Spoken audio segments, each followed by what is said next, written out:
মহাযজ্ঞ মনকাটা শ্রী শ্রী রক্ষাকালী মন্দির 24 প্রহর ব্যাপী হরিনাম সংকীর্তন শুরুর প্রারম্ভে এবং অধিবাস পূজার পরবর্তী মুহূর্তে আমরা সকলে সমবেত হয়েছি দুটি ভাগবতীয় কথা, দুটি গোবিন্দের কথা, অনাদির আদি গোবিন্দের কথা শ্রবণ করার মানুষে। তো আপনারা সজ্জন এবং আপনারা ভক্ত, আপনাদের সম্মুখে বসে দুটি কৃষ্ণ কথা বলবো, দুটি গোবিন্দের কথা বলবো, একটু মায়ের কথা বলবো, সেই জ্ঞান কিংবা বুদ্ধি কিংবা সেই মেধা কোনোটাই অধমের কাছে নেই। তথাপিও শাস্ত্রে একটি কথা বলেছে, যে কি বলেছে, মুখং করতি বাচালং পুংহং লঙ্ঘয়তি গিরিম যৎকৃপা তামহং বন্দে পরমানন্দ মাধব। অর্থাৎ মূর্খ নাকি কথা বলে, অর্থাৎ যে বাচাল বোবা কথা বলতে জানে না, সেও নাকি কি করতে পারে, বাচালের মতো কথা বলতে পারে। আর কি বাবা, পুংহং লঙ্ঘয়তি গিরিম, অর্থাৎ যে ব্যক্তি ঘোড়া সঠিকভাবে হাঁটতে পর্যন্ত পারে না, তার প্রতি যদি সেই গোবিন্দের কৃপা হয়, সেও নাকি সেই গিরিজা পর্বত অতিক্রম করতে পারে।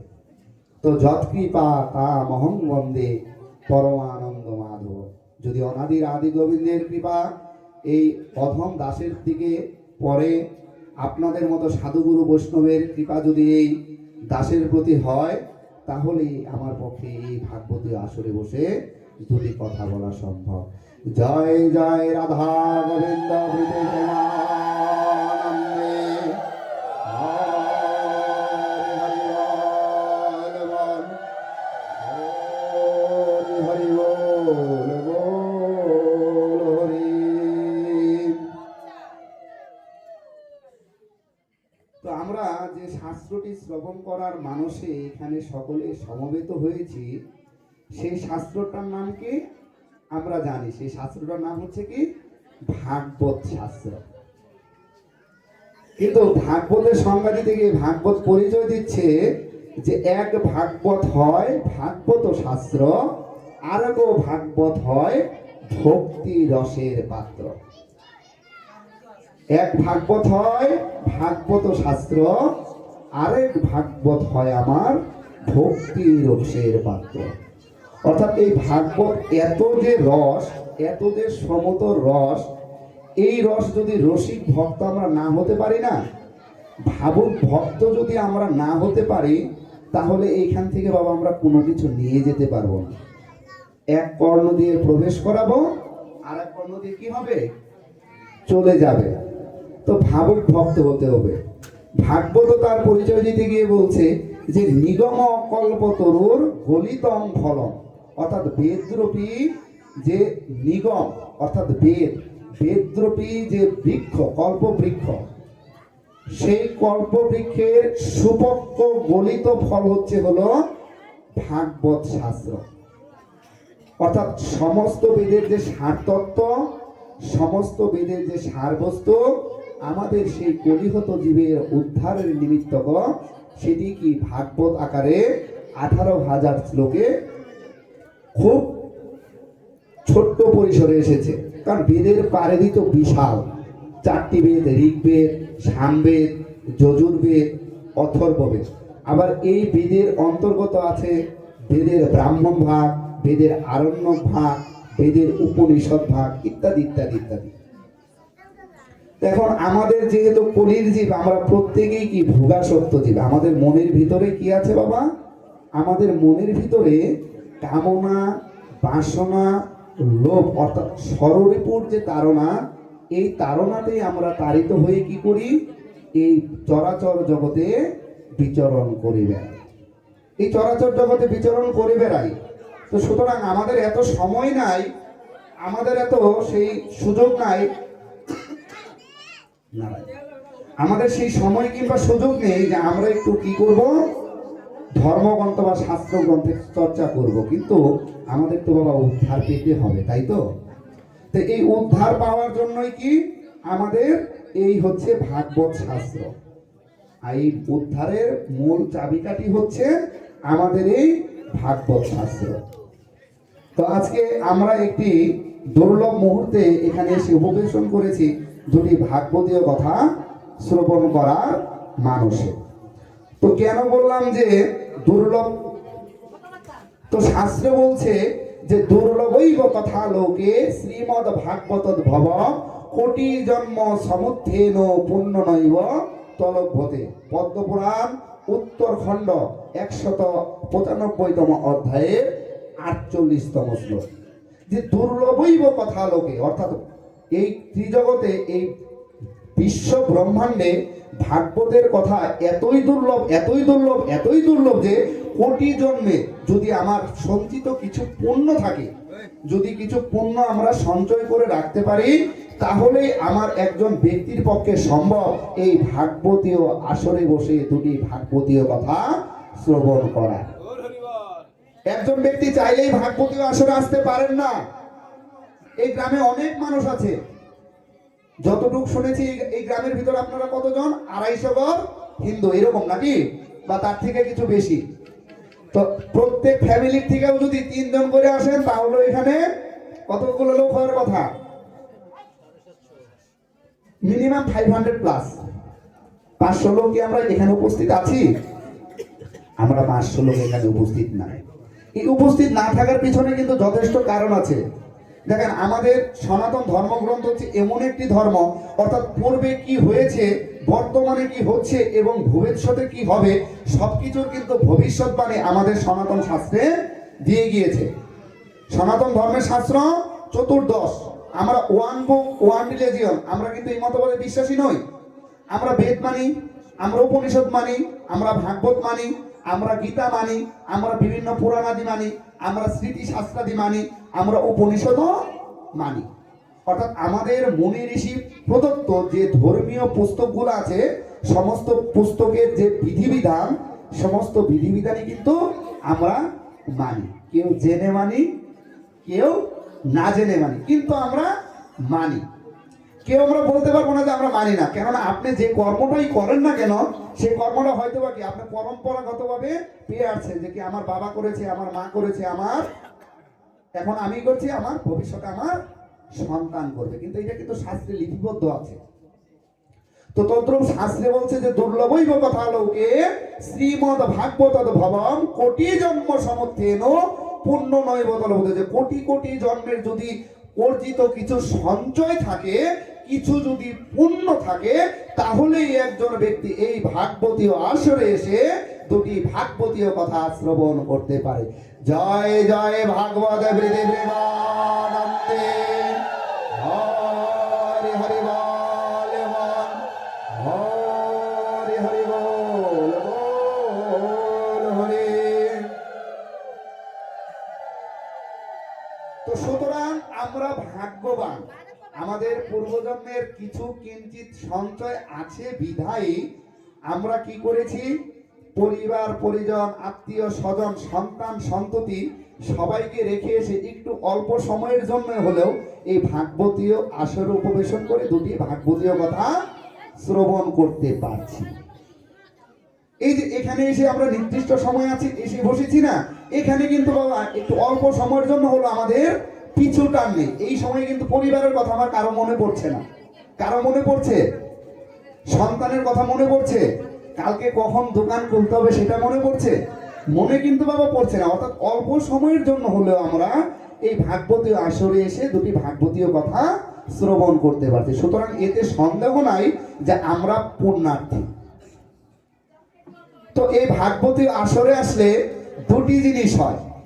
একটি হচ্ছে এই ভাগবতীয় আসরে আসলে আমরা কিছু পুণ্য অর্জন করি, আবার এই ভাগবতীয় আসরে আসলে আমরা কিছু পাপ অর্জন করি। হ্যাঁ, এত বড় কথা। ভাগবতীয় আসরে আসলে পাপ অর্জন করি, হ্যাঁ, ভাগবতীয় আসরে আসলেও আমরা পাপ অর্জন করি। তার একটু পুণ্যটা বলে নেই, তারপর কিভাবে পাপ অর্জিত হয়ে যায় সেটাও বলি। তো শাস্ত্রে বলছে অশ্বমেধং সহস্রাণি রাজসু শতানি চহ ভাগবত্বা কথায়াস্য কলং না হন্তি সৌরসীম তাবৎ দৃষ্টানি পাপানি দেহে অস্মিন নরপঙ্গিম যাবন্ন শ্রুতে সাম্য শ্রীমদ্ ভাগবতম নরে। পদ্মপুরাণ উত্তরখণ্ড 195 অধ্যায়। তো এই ভাগবতে আসলে কি পুণ্য অর্জন হয়, যে বলছে অশ্বমেধং সহস্রাণি। একটু ধ্যান দিয়ে শুনবেন। অর্থাৎ সহস্র অশ্বমেধ যজ্ঞ করলে যে ফল লাভ হয়, রাজস্ব শতানিত শত রাজস্ব যজ্ঞ করলে যে ফল লাভ হয় তার থেকে অধিক পুণ্য অর্জন হয়। অর্থাৎ ভাগবতীয় আসরে বসে দুটি ভাগবতীয় কথা শ্রবণ করলে যে পুণ্য অর্জন হয়, শত অশ্বমেধ যজ্ঞ সহস্র রাজস্ব যজ্ঞ করলে তার 16 ভাগের 1 ভাগ পুণ্য অর্জন হয়। দেখেন কত বড় কথা বলেছে। এখন অশ্বমেধ যজ্ঞ কি আমরা চিনি? রাজস্ব যজ্ঞ কি আমরা চিনি? তো অনেকেই হয়তোবা চিনি, অনেকেই হয়তোবা চিনি না। অনেকেই হয়তোবা নাম শুনেছি, আবার অনেকে আছে হয়তোবা নাম শুনিও নাই। তো শাস্ত্র বলছে যে অশ্বমেধ যজ্ঞ করতে কে পারে? যে এই আর্যাবর্তের যে রাজা, এই বিশ্ব ব্রহ্মাণ্ডের রাজা কে ছিলেন? ত্রেতাতে কে ছিলেন? অবতার রূপে এসেছিলেন রামচন্দ্র। তো রামচন্দ্র একটি যজ্ঞ করেছিলেন, সেটি হচ্ছে কি অশ্বমেধ যজ্ঞ। আপনারা অনেকেই জানেন। অর্থাৎ এই আর্যাবর্তের যে রাজা, একটি রাজ্যের যে রাজা, রাজার পক্ষে সম্ভব হচ্ছে অশ্বমেধ যজ্ঞ করা। এখন আপনি আমি কি রাজা? বাস্তবে একটু নির্দিষ্ট কয়েক শতাংশ জমিতে ছোট্ট একটা কুড়ে ঘরে। তো একজন ব্যক্তি আমি আপনি চাইলেও কি পারবো না? একটি অশ্বমেধ যজ্ঞ করতে পারবো না। আবার শাস্ত্রে নিষেধও করা আছে। কলিতে 5টা জিনিস নিষেধ। কি নিষেধ?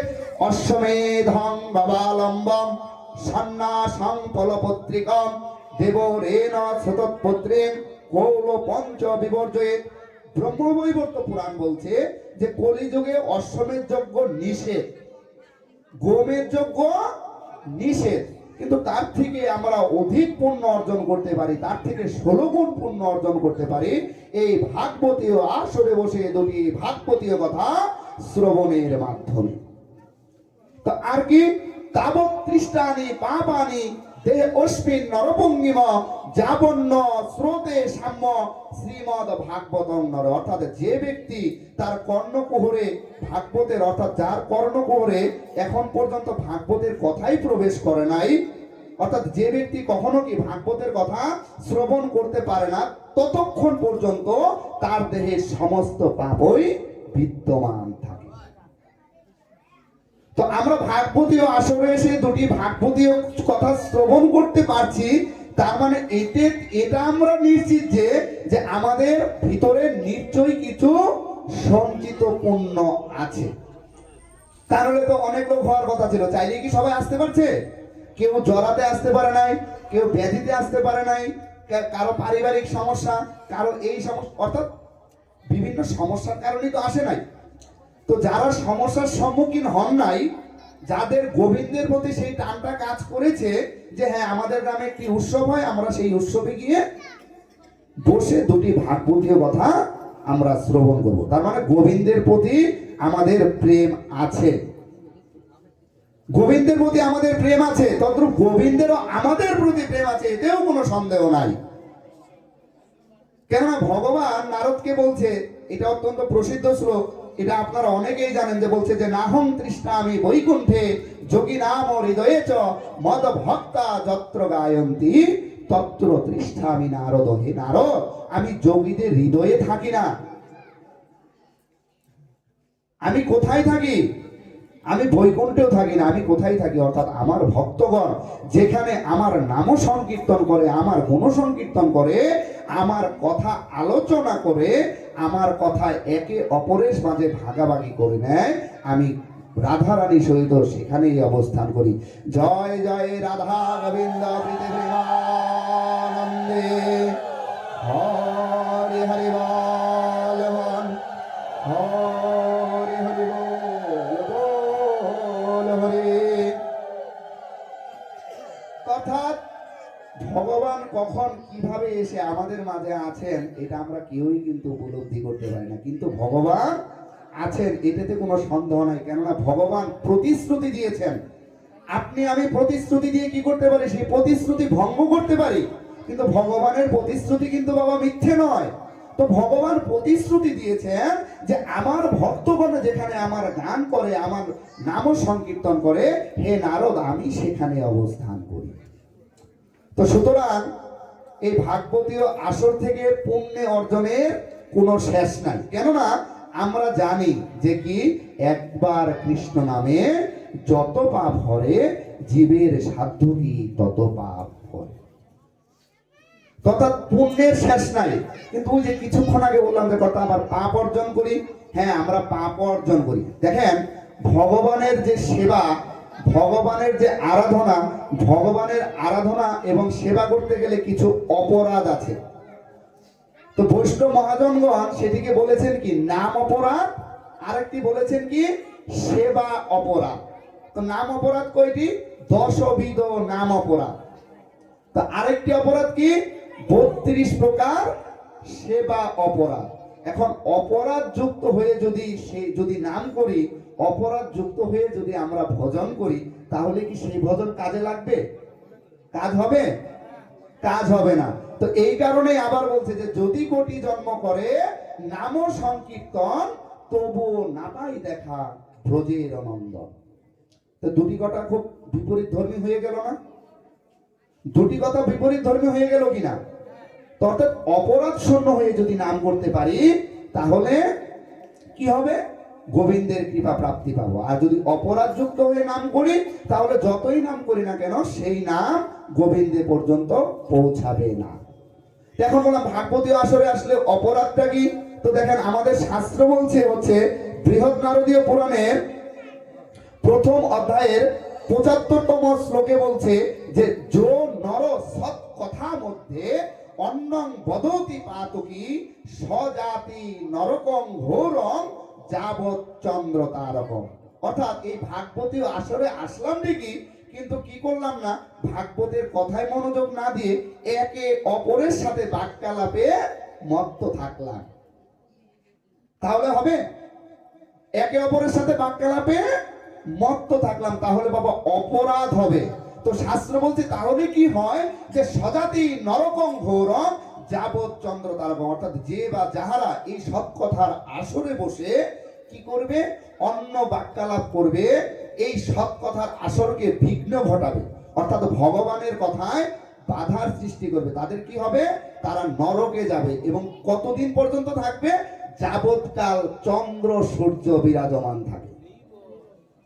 যাবৎকাল চন্দ্র সূর্য থাকবে, তাবৎকাল সেই ব্যক্তি নরকে যাবে। তাই এখন কথা হচ্ছে যে ভাগবতীয় আসরে এসেছে কি পাপ সঞ্চয়ের জন্য না পুণ্য সঞ্চয়ের জন্য? পুণ্য সঞ্চয়ের জন্য। পুণ্য সঞ্চয়ের জন্য যদি বাবা এসে থাকি, তাহলে যাতে আমাদের পাপ না হয়ে যায়, পুণ্য করতে এসে পাপ না হয়ে যায়, সেই বিষয়ে কি করা উচিত? আমাদের যথেষ্ট সতর্ক থাকা উচিত। তো দেখেন বাবা, আমাদের মনের গতিটা অত্যন্ত চঞ্চল। মনের গতি আমাদের অত্যন্ত চঞ্চল। মনকে চাইলেই একটি জায়গায় ধরে রেখে যে একটু ভগবানের নাম করব, ভগবানের সংকীর্তন করব, ভগবানের আরাধনা করব, এটা আমাদের হয়ে ওঠে না। এটা আমাদের হয়ে ওঠে না। একটু ধ্যান দিন, কি হয়, কেন হয়ে ওঠে না?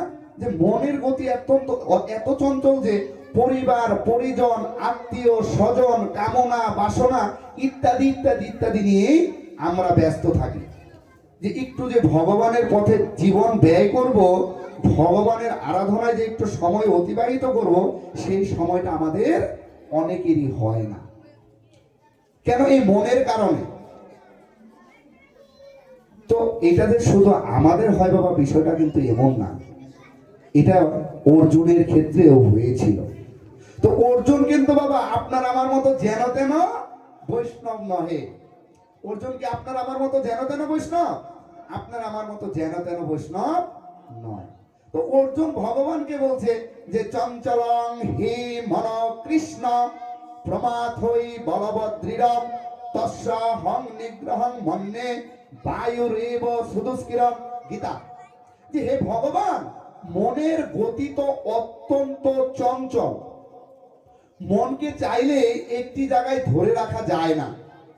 যে একটু আসছি, ঠাকুর ঘরে আসছি, এই বেলা 12টা বেজে গেছে, কিন্তু ঠাকুর ঘরে আসছি, কিন্তু গিয়ে দোকান খুলতে হবে। টেনশনটা রয়েছে কি কোথায়, যে যত শীঘ্র সম্ভব ভগবানের সেবা পূজা দিয়ে আমাকে দোকানে যেতে হবে, তাই তো নাকি? আবার কি মায়েদের কি ক্ষেত্রে কি চিন্তা থাকে, যে তাড়াতাড়ি আমার সন্তান স্কুলে যাবে, আমার স্বামী বিজনেস করতে ব্যবসার কাজে বাইরে যাবে, অথবা চাকরির জন্য কোথায় যাবে, অফিসে যাবে, তো তাড়াতাড়ি তাকে রেঁধে তাদেরকে রেডি করে টিফিন টিফিনে তাদেরকে পাঠাতে হবে। তো তাড়াতাড়ি মানে যত তাড়াতাড়ি মানে আমাদের বিষয়টা হচ্ছে ঠাকুর ঘরের সময় যত কম দেওয়া যায়, আমার অন্য কাজও আছে। এটাই তো আমাদের স্বভাবজাত প্রবৃত্তি নাকি? আমার ক্ষেত্রে হয়, আপনাদের ক্ষেত্রে হয় কিনা জানি না, কিন্তু আমার ক্ষেত্রে হয়।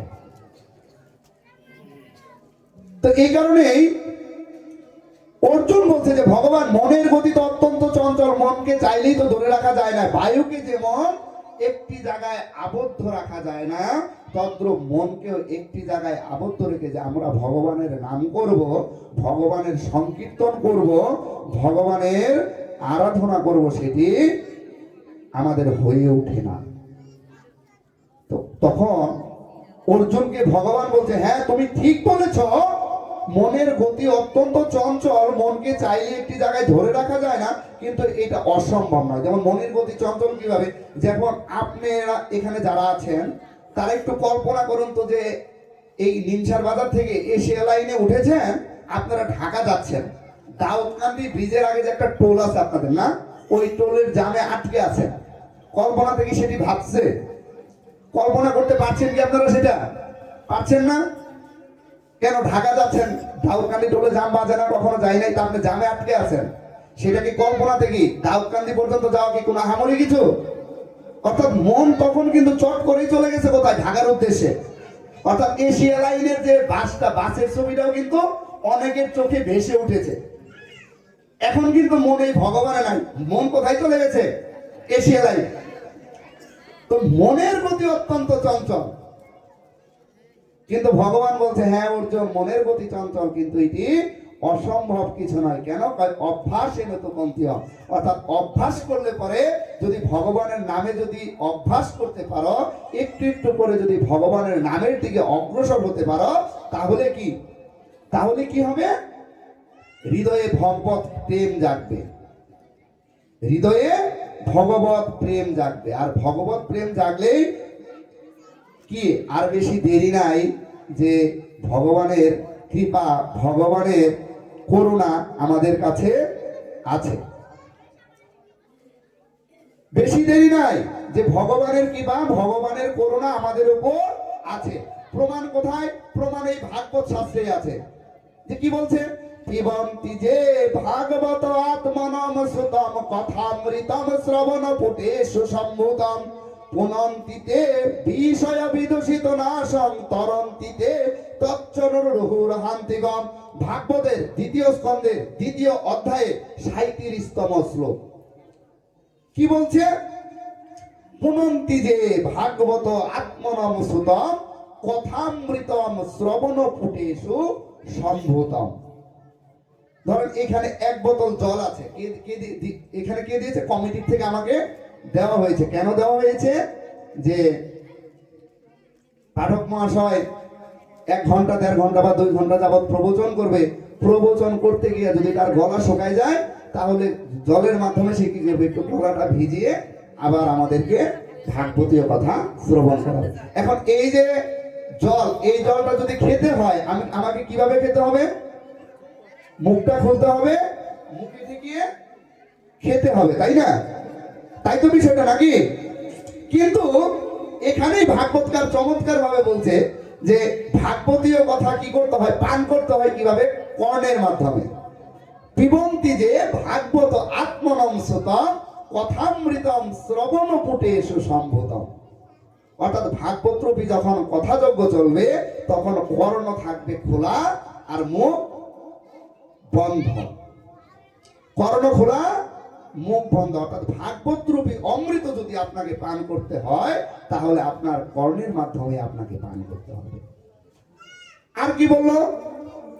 পুনন্তিতে বিষয় বিদূষিত নাশং তরন্তিতে তচ্চরণমোহ হান্তিগম। অর্থাৎ সেই দিন বেশি দূরে নয়, কোনো ব্যক্তি যদি এখানে এসে বসে ভাগবতীয় আসরে বসে দুটি ভাগবতীয় কথা শ্রবণ করতে পারে, তাহলে তার বেশি দিন দূরে নয় যে তার হৃদয়ে ভগবান বসবাস করে, তার মনের ভিতরে ভগবানের প্রতি সেই প্রেম, সেই ভালোবাসা, সেই যে চাওয়া পাওয়ার যে বিষয়। ভগবানের কাছে আমরা সর্বদা কি চাই? আমাদের কি চাওয়া উচিত? ভগবানের কাছে আমাদের সর্বদা চাওয়া উচিত মুক্তি। ভগবানের কাছে চাওয়া উচিত কি? কৃপা। ভগবানের আর আমাদের কিভাবে চলা উচিত? ভগবানকে খুশি করার নিমিত্ত, অর্থাৎ কোনটা করলে ভগবান খুশি হন, কোনটা করলে ভগবান অখুশি হন, অর্থাৎ ভগবানকে খুশি করার নিমিত্ত করে আমাদের সমস্ত কাজ করা উচিত। অর্থাৎ সেই দিন বেশি দূরে নয় যে কি ভগবান আমাদের হৃদয়ে অবস্থান করে আমাদের মনের সমস্ত মলিনতা, আমাদের মনের সমস্ত জটিলতা, আমাদের মনের সমস্ত কুটিলতা, মনের কালিমাকে ধুয়ে দিয়ে তার চরণে আমাদেরকে ঠাঁই দিবে। তো যেহেতু এসে পড়েছি আর শ্রবণ করতে পারছি, তার মানে বারবার আমি বলছি যে আমরা ভাগ্যবান, আমরা ভাগ্যবান এবং আমরা ভাগ্যবান, এবং এই ভাগ্যবান বিধায় এই ভাগবতীয় আসরে বসে দুটি ভগবানের কথা শুনতে পারছি। এখন প্রশ্ন দাঁড়ালো, এখানে আবার একটি প্রশ্ন দাঁড়াই গেছে, যে কি প্রশ্ন দাঁড়ালো? যে তার মানে এখানে আমরা এইটা বুঝলাম যে যারা ভাগবতের আসরে বসে ভাগবত কথা শ্রবণ করে শুধু তারাই পুণ্য অর্জন করে, আর কেউ পুণ্য অর্জন করে না। এটাই তো দাঁড়াইল। কিন্তু ভাগবতকার আবার এখানে চমৎকার ভাবে আমাদেরকে বলছে, যে কি বলছে? বাসুদেব কথা প্রশ্ন পুরুষাং স্ত্রীং পুনাতিহি বক্তারং পৃচ্ছকং স্তোত্রিং স্তৎপাদং সলিলং যথা। ভাগবতের 10তম স্কন্ধের প্রথম অধ্যায়ের 16তম শ্লোক। যে কি বলছে? যে 3 ধরনের লোক এই ভাগবতীয় আসরের থেকে 3 ধরনের লোক পুণ্য অর্জন করতে পারে। তো কারা কারা পুণ্য অর্জন করতে পারে? যারা এই ভাগবতীয় আসরে বসে, যারা ভাগবতীয় আসরে বসে আপনাদের মতো সাধুগুরু বৈষ্ণব যারা আছেন ভাগবতীয় কথা শ্রবণ করেন, আরেকজনকে আমার মতো অধম যারা এই ব্যাসপীঠে বসে দুটি কৃষ্ণ কথা বলার চেষ্টা করে, আর আরেকটাকে যাদের গুপ্ত কিংবা প্রকট সহযোগিতা, অর্থাৎ এখানে কেউ কি আছে, অনেকেই আছেন, যেমন আপনাদের গ্রামে প্রবাসী আছে না, বিদেশ থাকে, অনেকে আছে যে হ্যাঁ তোমাকে ফোন দিলাম, আমাদের গ্রামে তো কীর্তন, আমাদের গ্রামে তো কীর্তন, তুমি এখানে কি করবা? তখন বলো যে ঠিক আছে আমি এত টাকা পাঠিয়ে দিচ্ছি। এরকম হয় কিনা? আমাদের ওইদিকে হয়। তো অর্থাৎ যারা এই ভাগবতীয় অনুষ্ঠানের আয়োজন করে, যারা এই ভাগবতীয় আসরে বসে দুটি ভাগবতীয় কথা শ্রবণ করে, আর আমার মতো অধম যারা এই ভাগবতীয় আসরে বসে দুটি ভাগবতীয় কথা আপনাদের সম্মুখে বলার চেষ্টা করে, তারা 3 ধরনের লোকই পূর্ণ অর্জন করতে পারে। জয় জয় ভাগবত হৃদয় প্রেমানন্দে। হরি হরি বল বল, হরি হরি বল বল হরি। সুতরাং যাদের গুপ্ত কিংবা প্রকট সহযোগিতায় আজকের এই ভাগবতীয় অনুষ্ঠান হচ্ছে, এবং আজকে আমি ধন্যবাদ জানাচ্ছি আজকের অনুষ্ঠানের আয়োজকবৃন্দ এবং কমিটিবৃন্দকে, যারা আমাকে আমার মতো একজন ক্ষুদ্র ব্যক্তিকে আপনাদের সম্মুখে এসে দুটি কৃষ্ণ কথা বলার সুযোগ করে দিয়েছেন। অনাদির আদি গোবিন্দর রাঙা রাতুল চরণে সর্বদাই প্রার্থনা জানাই, আপনারা যেন যতদিন আছেন ততদিন যেন আমাদের এই পরম্পরাকে ধরে রেখে ভবিষ্যতে আরো অগ্রসর হতে পারেন, এবং আমাদের ভবিষ্যৎ প্রজন্ম যারা আছে এইখান থেকে যাতে শিক্ষা নিয়ে আস্তে আস্তে আস্তে আস্তে আপনাদের এই পরম্পরাটাকে কন্টিনিউ করতে পারে। তো তাহলে অনেক জানলাম, অনেক বুঝলাম। ভাগবতের যে মাহাত্ম্য, ভাগবতের মাহাত্ম্যে বলে শেষ করা যাবে না, ভাগবতের আসরের মাহাত্ম্য বলে শেষ করা যাবে না। একটু ধ্যান দিতে হবে, একজন কথা বললে আরেকজনের কি হয়? সমস্যা হয়। কারো সমস্যার সৃষ্টি করা যাবে না, একটু ধ্যান দিতে হবে। তো আর কি বললাম? তাহলে এখন আমাদের সর্বাগ্রে জানা উচিত ভাগবতটি কি। এই যে ভাগবতের আসরে চলে এসেছি, ভাগবত ভাগবত ভাগবত সবাই তো আমরা শুনি ভাগবত। ভাগবতটা আসলে কি? ভাগবতটা কি বেদ প্রণীত নাকি বেদ বিরুদ্ধ? ভাগবত শাস্ত্র কেন শ্রবণ করতে হবে? এতক্ষণ তো শ্রবণের মাহাত্ম্য শুনলাম, আর কি শুনলাম? যদি নাম অপরাধের হয়ে যায়, যদি সেবার অপরাধী হয়ে যায়, তাহলে কি পাপ হবে সেটিও আমরা জানতে পারলাম। এখন ভাগবতটা কি সেটা আমরা কি জানি? ভাগবতটা কি সেটা আমরা কি জানি? তো ভাগবত তার নিজের পরিচয় দিচ্ছে, অন্য কেউ কিন্তু দিচ্ছে না। ভাগবত তার নিজের পরিচয় দিচ্ছে। কি পরিচয় দিচ্ছে? ভাগবতকে যদি ভাঙেন তাহলে কি হয়? ভা গ ব ত, তাই তো হয় নাকি? সন্ধি বিশ্লেষণ করলে তো ভতে কি বলছে? ভাষ্যতে সার্ব বেদেষু গতে গীয়তে নারদাদিভিঃ বতে বদন্তি ত্রিষু লোকেষু তরন্তি ভব সাগরাৎ। ভাগবত ভাষ্যতে সর্ববেদেষু, অর্থাৎ সমস্ত বেদের যে সার, সমস্ত বেদের যে সার বস্তু। যেমন দুধের সার বস্তু কি? দুধের সার বস্তু কি? ঘি তো নাকি? আরো যদি ধিপে যায় তাহলে কি? মাখন না? এরকমই তো হয় নাকি? ছানা, ছানা কিংবা মাখন, অর্থাৎ দুধের যে সার বস্তু সেটা হচ্ছে মাখন বা ছানা। 5 কেজি দুধের থেকে হয়তো বা 1 কেজি ছানা হয়, যদি আমার আইডিয়া নাই, এরকম হবে আর কি। তো অর্থাৎ 5 কেজি দুধ কিনলেন, আপনি ছানা পাচ্ছেন কতটুকু? 1 কেজি। তদ্রূপ যে ভাষ্যতে সর্ববেদেষু, প্রথমে বলেছে যে আমাদের বেদের পরিধি, আমাদের সনাতন ধর্মের শাস্ত্রের পরিধি ব্যাপক, বিশাল। আমাদের গ্রামগঞ্জের যারা মুরব্বী আছে অনেকে বলে যে 18,000 মুনি 18,000 মঠ। আমাদের এখানে মানে প্রচলিত ভাষায় বলে, আমাদের জামালপুরের ভাষায় আর কি, যে নানান মুনির নানান মঠ, 18,000 মুনি 18,000 মঠ। তো তাহলে বিষয়টা হয়েছে কি, যে সমস্ত বেদের যে সারবস্তু, সেই সমস্ত সারবস্তু হচ্ছে কি? ভাগবত। গীয়তে নারদাদিবি, অর্থাৎ নারদাদি মুনিগণ সর্বদাই এই ভাগবতের গান, গুণগান সর্বদাই সংকীর্তন করে। আর কি? বদন্তি ত্রিষু লোকেষু, অর্থাৎ এটা ভাবার কিন্তু কোনো কারণ নাই যে হয়তোবা আমরা কলিযুগের যারা কলিহত জীব আছি, কলিযুগের যারা কলিহত জীব আছি তাদের জন্য হয়তোবা ভাগবত, আর তারাই হয়তোবা ভাগবতীয় কথা আমরা শ্রবণ করি না। শাস্ত্র বলছে বদন্তি ত্রিষু লোকেষু, অর্থাৎ স্বর্গ মর্ত পাতাল ত্রিলোকেই এই ভাগবতের জয় জয়কার হয়, ত্রিলোকেই ভাগবতের জয় জয়কার হয়। আর কি হয়? তরন্তি ভবসাগরা, অর্থাৎ ভাগবত হচ্ছে আমাদের এমন একটি শাস্ত্র বাবা, যারা আমাদের এই কলিহত জীবকে, কলির পাপী জীবকে কি করে খুব অল্প সময়ের ভিতরে অনাদি আদি গোবিন্দে রাঙা রাতল চরণে ঠাঁই দিতে পারে। জয় জয় ভাগবত ভগবান হৃদয় প্রেমানন্দে। হরি হরি বল মন, হরি হরি বল হরি। তো তাহলে দেখেন, এই যে আমরা কেবল কি বললাম যে ভাগবত কি রূপ বললাম? সাক্ষাৎ ভগবান বললাম। কেন কি? শাস্ত্র, শাস্ত্র হচ্ছে কি? ভগবানের শরীর। শাস্ত্র হচ্ছে ভগবানের শরীর। শাস্ত্র বলছে যে অবতীর্ণ জগন্নাথ শাস্ত্র রূপে বৈ প্রভু, অর্থাৎ জগন্নাথ, জগন্নাথের নাম আমরা শুনেছি না? আপনাদের আশেপাশে জগন্নাথ মন্দির আছে না? সাচার জগন্নাথ মন্দির ইত্যাদি ইত্যাদি ইত্যাদি, আরো অনেক জগন্নাথ মন্দির আছে। আপনাদের কুমিল্লাতেও মনে হয় জগন্নাথ মন্দির আছে। যাই হোক, তো তাহলে বিষয়টা হয়েছে কি?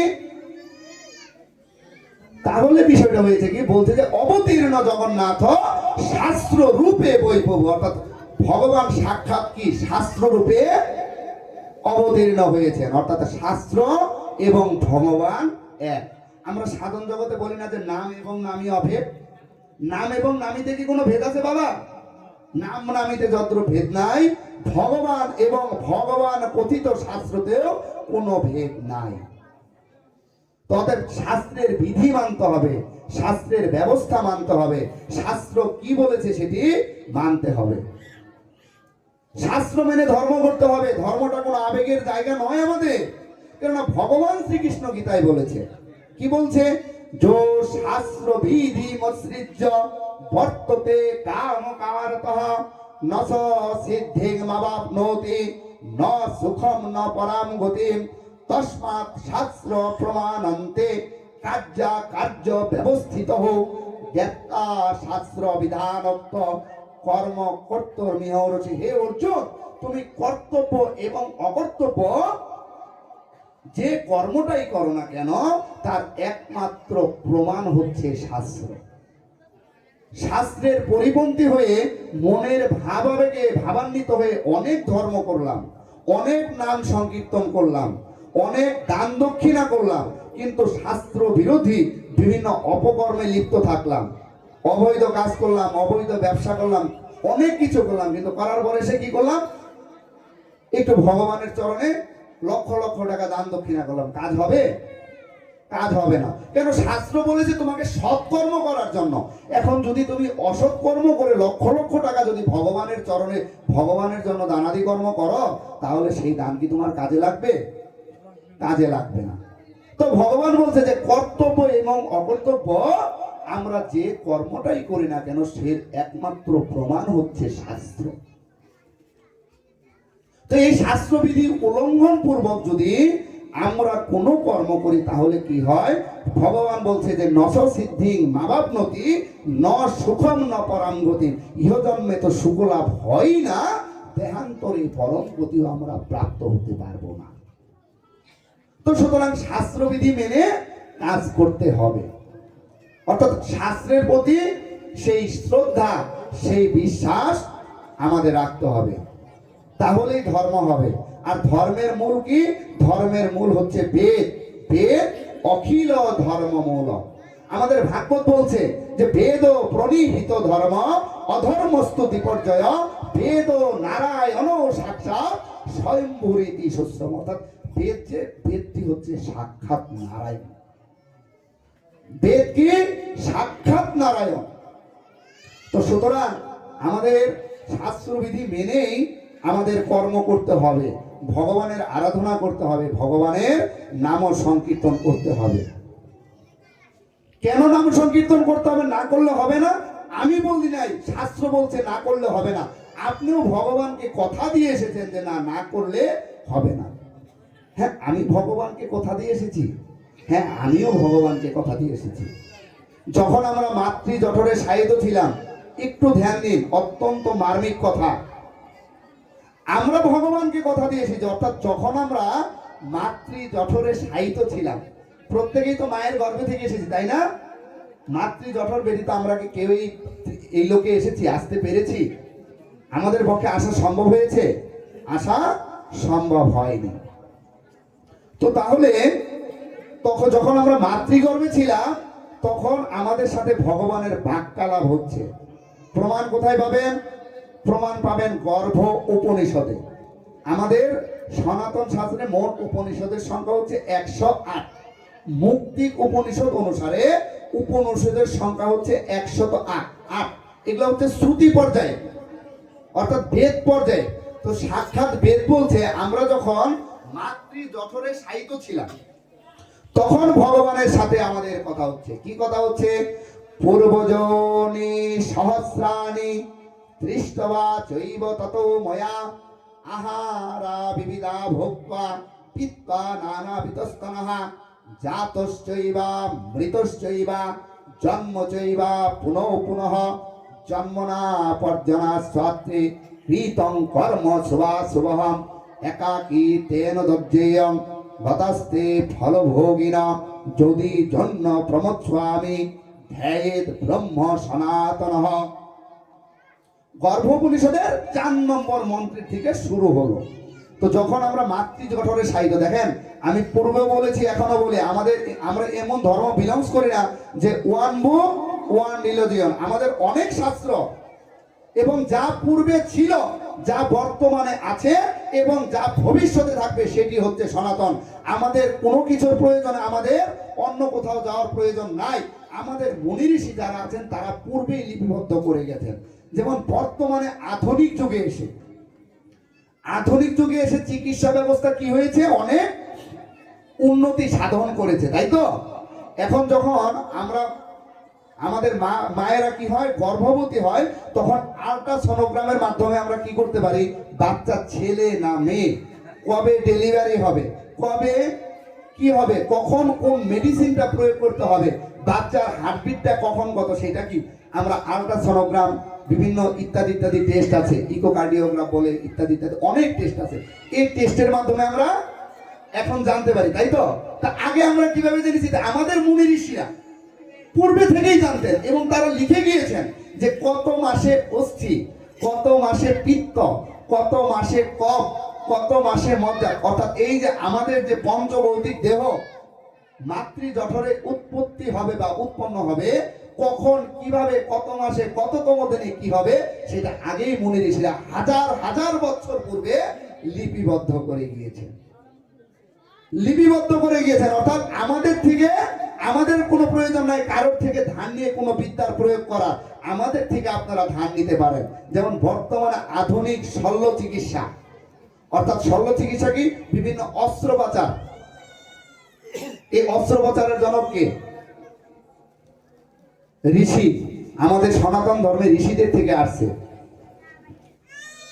তো যখন মাতৃ জঠরে আমরা সাহিত্য ছিলাম, তখন তাহলে ভগবানের সাথে আমাদের কথা হচ্ছে কি, হে ভগবান, পূর্বজনী সহস্রাণী তৃষ্ণবা চৈব ততময়া, হে ভগবান, আমার পূর্বের হাজার হাজার হাজার হাজার জন্মের কথা আমার মনে পড়ছে, আমার জন্মের হাজার হাজার পূর্ববর্তী জন্মের, অর্থাৎ আমি যে এখন মাতৃজঠরে আছি, এর আগের জন্ম, এর আগের জন্ম, এর আগের জন্ম, আমি কখন কি ছিলাম, তখন আমার মাতৃ জঠরে মনে পড়েছে। জিনিসটা কত চমৎকার না, ভাবতে গেলে যে মাতৃ জঠরে আমাদের মনে পড়েছে আমরা পূর্বে কতবার জন্মগ্রহণ করেছি, অর্থাৎ হাজার হাজার জন্মের কথা আমার মনে পড়ছে। তারপর ভগবানকে কি বলেছি, তৃষ্ণবা চৈব ততময়া আহারা বিবিধা ভোক্তা পিত্বা নানা বিতস্তনা, অর্থাৎ হে ভগবান, সেই হাজার হাজার জন্মে যখন যে শরীর প্রাপ্ত হয়েছি, তখন সেই শরীরের আহারই গ্রহণ করেছি। যখন যে শরীর প্রাপ্ত হয়েছি, সেই শরীরকে ভালোবেসেছি।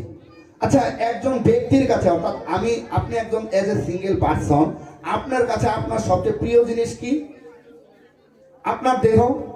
অর্থাৎ এই দেহ মন্দিরকে আমরা কি সবাই ভালোবাসি, ভালোবাসি তো নাকি? এমন কেউ কি আছেন যে দেহের প্রতি কোনোই নাই, মায়া দয়া নাই? আছেন কি? অর্থাৎ আমরা দেহকে ভালোবাসি। আর কি ভালোবাসি? ভালো ভালো আহার, অর্থাৎ কোন খাবারটা ভালো আর কোন খাবারটা খারাপ, ভগবান আমাদেরকে সেই শক্তি দিয়েছে, জিহ্বার সাহায্যে কি করতে পারি আমরা, সেই ভালো মন্দটা আমরা কি করতে পারি, পরখ করে দেখতে পারি, পারি তো, তাই না? তো ভগবানের সাথে আমাদের কথা হচ্ছে যে ভগবান, পূর্বে যখন যে শরীর পেয়েছি, তখন সেই শরীরের আহারই গ্রহণ করেছি। তো আজকে মনুষ্য শরীর প্রাপ্ত হয়েছি, মনুষ্য আহারের ভিতরে কোনটা ভালো কোনটা মন্দ সেটা আমরা উপলব্ধি করতে পারছি। কিন্তু বাবা, যদি আগামীকালকে ওই কুকুরজনী প্রাপ্ত হই, কুকুরজনী যে প্রাপ্ত হব না, তার কি কোনো গ্যারান্টি আমরা দিতে পারি? কারণ মৃত্যু কার হয়? মৃত্যু হয় হচ্ছে দেহে, আত্মার কি কোনো মৃত্যু আছে? হ্যাঁ, আত্মার কিন্তু কোনো মৃত্যু নাই।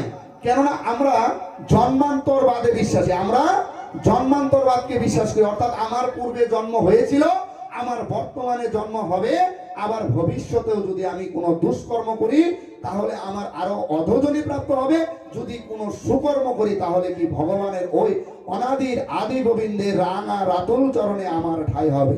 জয় জয় রাধা গোবিন্দ প্রেমানন্দে।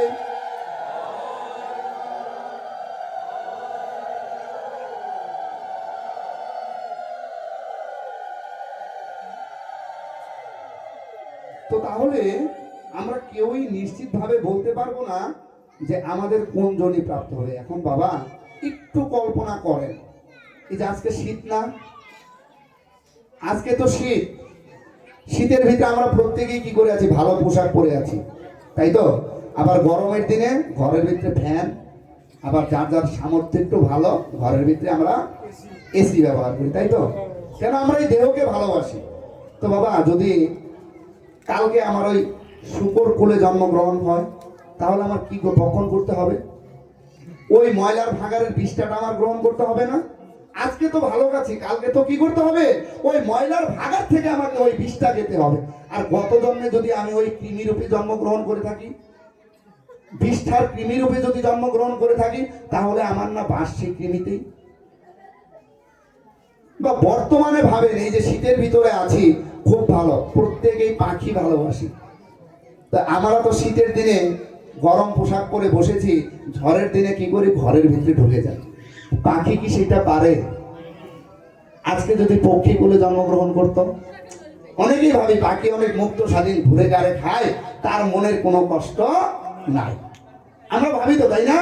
অর্থাৎ নদীর এপার হতে ছাড়িয়া নিঃশ্বাস, ওপারেতে সর্বসুখ আমার বিশ্বাস। নদীর ওপারের লোক কহে, সুখ বলতে যা কিছু থাকাছে সকলই ওই পারে। অর্থাৎ আমরা মনে করি যে আমি সুখী না, ও বোধহয় খুব সুখী। আর ও ভাবে আমার এই সুখে আর কি, আমার থেকে বোধহয় ওই অনেক সুখী। এরকম হয়তো, তাই তো? তো তাহলে বিষয়টা খেয়াল করেন যে আজকে কোন কোলে আছি, কালকে কোন কোলে যাব সেটা আমরা জানি না। তো এখন দিন শেষে আমাদের একটু সঞ্চয় তো থাকা উচিত না? সঞ্চয়টা কি? একজন মনুষ্য হিসেবে, এবার একটু ধ্যান দিন, একজন মনুষ্য হিসেবে আমাদের সঞ্চয় কি? সঞ্চয় হচ্ছে ধর্ম। একমাত্র ধর্মই আমাদের সম্বল, আর অন্য কোনো কিছু সম্বল নাই। আপনি যেটাই করেন, যাই করেন, যেভাবেই যাই করেন না কেন, কোনো কিছুই আপনার থাকবে না। আপনার সন্তান, আপনার পত্নী, আপনার পিতা, আপনার মাতা, আপনার ভ্রাতা, আপনার ভগ্নী, আপনার শ্বশুর, আপনার শাশুড়ি, যেই থাকুক না কেন, তারা ততক্ষণ পর্যন্তই আপনাকে ভালোবাসবে যতক্ষণ পর্যন্ত আপনি তাদের জন্য কোনো না কোনো কিছু করতে পারবেন। করা বন্ধ করে দেন, তিক্ততা চলে আসবে, এটাই নিয়ম। অর্থাৎ পৃথিবীর নিয়মটা হচ্ছে গিভ অ্যান্ড টেক, দাও এবং নাও। কিন্তু এখন আমাদের অনেক সমস্যার ভিতরে একটি সমস্যা হয়েছে, অর্থাৎ কোথায় লেনা দেনা করতে হয় আর কি লেনা দেনা করতে হয় সেটা আমরা জানি কি? জানি, কিন্তু মানি না। আমরা জানি যে ভগবানের মন্দিরে আসতে হবে, ভগবানের মন্দিরে এসে কি করতে হবে? কপাল ঠেকাতে হবে, প্রণাম করতে হবে। কিন্তু অনেকেই আছে এই গেটের সামনে দিয়ে যাই, প্রণামটা হয়ে যায় এইরকম, এখানে এসে যে একটু কি করব, মায়ের চরণে একটু কপাল ঠেকাবো বা গোবিন্দের চরণে একটু কপাল ঠেকাবো, আমাদের সেই সময় বা সুযোগ হয় না। আমরা অনেক কর্মব্যস্ত, আমরা অনেক কর্মব্যস্ত, অর্থাৎ সঠিক জায়গায় আমরা সঠিকটার প্রয়োগ করতে পারি না। আর এই কারণেই ভাগবত বলছে যে সেই কর্ণ হচ্ছে কি? সেই কর্ণ হচ্ছে ছিদ্র মাত্র, যে কর্ণে কখনো ভগবানের হরিনাম সংকীর্তন প্রবেশ করে নাই। সেই জিহ্বা ভেকো জিহ্বা, যে জিহ্বা দ্বারা অনাদির আদি গোবিন্দের নাম ও সংকীর্তন কদাপি হয় নাই। সেই হাতের কোনো মূল্য নাই। সে হাতে যদি অনেক স্বর্ণ অলংকার সজ্জিত গহনাও থাকে, সেই হস্তের কোনো মূল্য নাই যে হস্ত দ্বারা অনাদির আদি গোবিন্দের রাঙার আতুল চরণে একটি তুলসী পত্র অর্পণ না হয়। সেই মস্তকের কোনো ভ্যালু নাই যে মস্তক ভগবানের চরণে কি হয় না, ঠেকায় না। তার ওই মস্তকে যদি অনেক মণি মাণিক্য দ্বারাও যদি স্বর্ণ মুকুট, রাজমুকুট যদি পরিধান করানো যায়, তাহলেও সেটি কি হয় না, ফলপ্রসূ হয় না। সেই মস্তকের কোনো মূল্য নাই। তবে আমাদের ধর্ম করতে হবে, ভগবানের নাম করতে হবে, ভগবানের আরাধনা করতে হবে, ভগবানের সংকীর্তন করতে হবে, তাহলেই ভগবত কৃপা আমাদের প্রাপ্ত হবে, এতে কোনো সন্দেহ নাই। লেনা দেনাটা করতে হবে সেখানে যেখানে গেলে কি পরপারের জন্য কিছু সঞ্চয় থাকবে, কারণ পারের কর্তা হরি, করি না পেলে কিন্তু হরি কি করবে না, নদী পার করবে না। হরিকেও করি দিতে হয়। করিটা কি? ভক্তি, ভক্তের হৃদয়ের প্রেম, ভক্তের হৃদয়ের অশ্রু জল, ভক্তের হৃদয়ের সংকীর্তন। ভগবানও কাঙাল, ভগবানও কি তার ভক্তের প্রেমের কাঙাল। আমরা যত ভগবানের প্রেমে কাঙাল, ভগবানও তদ্রূপ আমাদের প্রেমে কাঙাল। তো ভগবানের সাথে আমাদের কথোপকথন হচ্ছে মাতৃজঠরে। ভগবান যখন যে শরীর পেয়েছি তখন সেই শরীরকেই ভালোবেসেছি, আর যখন যে শরীর প্রাপ্ত হয়েছি সেই শরীরের আহারই গ্রহণ করেছি। দেখেন আমাদের গীতায় বলছে যে জাতস্য হি ধ্রুবম মৃত্যু ধ্রুবম জন্ম মৃত্যুশ্চ। তাই তো দেহেনস্মিনি যথা দেহে কুমারং যৌবনং জরা। অর্থাৎ এই দেহতেই কি হয়, আমরা এক সময় কুমার ছিলাম, আবার যৌবন প্রাপ্ত হয়েছি, আবার জরাগ্রস্ত হব, তাই তো হব। কিন্তু আত্মার কিন্তু কোনো পরিবর্তন নাই। ভগবান গীতায় বলে নাই বাসাংসি জীর্ণানি যথা বিহায় নবানি গৃহানি নর পরিরানি তথায় শরীর বিহায় জিন্না নেন্নানি সংজাতি নবানি দেহি। অর্থাৎ মানুষ যদ্রূপ পুরাতন বস্ত্র পরিত্যাগ পূর্বক নতুন বস্ত্র ধারণ করে, আত্মাও তদ্রূপ পুরাতন দেহকে ত্যাগ করিয়া নতুন দেহে প্রবেশ করে।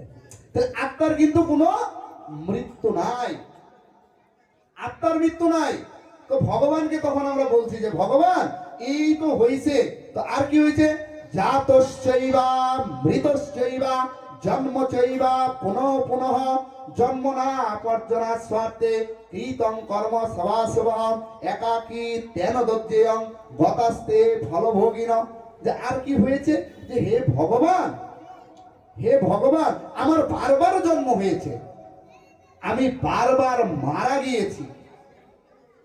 ভগবানের সাথে কথা হচ্ছে মাতৃজঠরে, যে ভগবান আমার বারবার জন্ম হয়েছে, আমি বারবার মারা গেছি। আর কি হয়েছে ভগবান জানো, যখন যে জন্মই প্রাপ্ত হই না কেন, যে কর্মটাই করি না কেন, সেই কর্মের ফল আমি প্রাপ্ত হয়েছি, অন্য কেউ ভোগ করে নাই।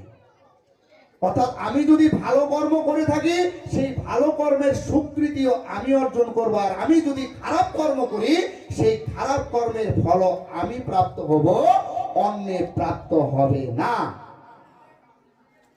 অন্যে প্রাপ্ত হবে না। তারপর ভগবানকে আমরা কি বলছি, যে যদি জন্ম প্রমোদ স্বামী ভেদ ব্রহ্ম সনাতন। ভগবান যদি এইবার আমার জন্ম হয়, এইবার যদি আমার জন্ম হয়, তাহলে ভগবান কি করব, ভেদ ব্রহ্ম সনাতন। হে ভগবান তোমার নাম করব, তোমার সংকীর্তন করব, তোমার গুণগান গাইব, তোমার আরাধনা করব। জয় জয় রাধা গোবিন্দ প্রেমানন্দে হরি হরি বল বল হরি হরি বল বল হরি।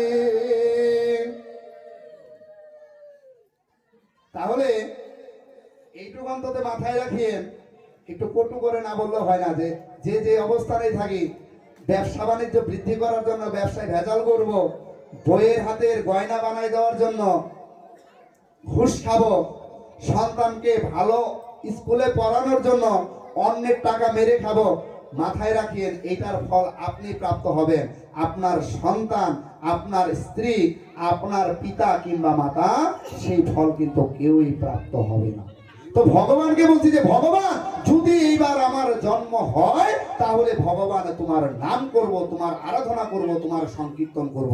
কিন্তু আমরা মনে রাখি নাই, ভগবান মনে রেখেছে। আমরা মনে রাখি নাই, কিন্তু ভগবান মনে রেখেছে। আমরা ভগবানের সাথে কমিটমেন্টবদ্ধ, যে ভগবান আমি যদি মাতৃজঠর থেকে ই করতে পারি, নিষ্কৃতি পেতে পারি, তাহলে এইবার তোমার নাম করব। আদিগুরু শঙ্করাচার্য, জগৎগুরু ভগবান শঙ্করাচার্য, উনিও একটি স্তোত্রে বলছে যে কি, পুনরূপী জননম পুনরূপী মরণম পুনরূপী জননীর জঠরে শয়নম ইহ সংসারে ভবদুস্তারে কৃপায়হ পারে ত্রাহি মুরারে ভজ গোবিন্দং ভজ গোবিন্দং ভজ গোবিন্দং মোর মতে। হে ভগবান বারবার জন্ম হয়েছে, বারবার মারা গিয়েছি, বারবার জননীর জঠরে শায়িত হয়েছি। তো এই গর্ভ যন্ত্রণা থেকে একমাত্র নিষ্কৃতি দিতে পারে আমার অনাদির আদি গোবিন্দ। অনাদির আদি গোবিন্দের যদি কৃপা না হয়, তাহলে কি হবে না, এই জগৎ সংসারে আসা যাওয়ার যে লীলা, আসা যাওয়ার যে কষ্ট, আসা যাওয়ার যে দুঃখ ভোগ, সেই ভোগ থেকে আমরা পরিত্রাণ পেতে পারবো না। তো পরিত্রাণ পেতে গেলে কি করতে হবে? ভগবানের আরাধনা করতে হবে, ভগবানের নাম করতে হবে, ভগবানের গুণগান এবং কি করতে হবে? সংকীর্তন করতে হবে। এখন ভগবানের নাম সংকীর্তন করব, গুণগান করব, কিন্তু আসলে করবোটা কিভাবে? করার মাধ্যম কি? কারণ দিন শেষে আমাদের ভগবানের কাছে একটা আরজি সবারই থাকে ব্যক্তি হিসাবে, যে ভগবান এত তোমার নাম করি, এত তোমার গুণগান করি, এত তোমার সংকীর্তন করি, কেন আমার সংসারে এত দুঃখ? কেন আমার সংসারে এত বাধা?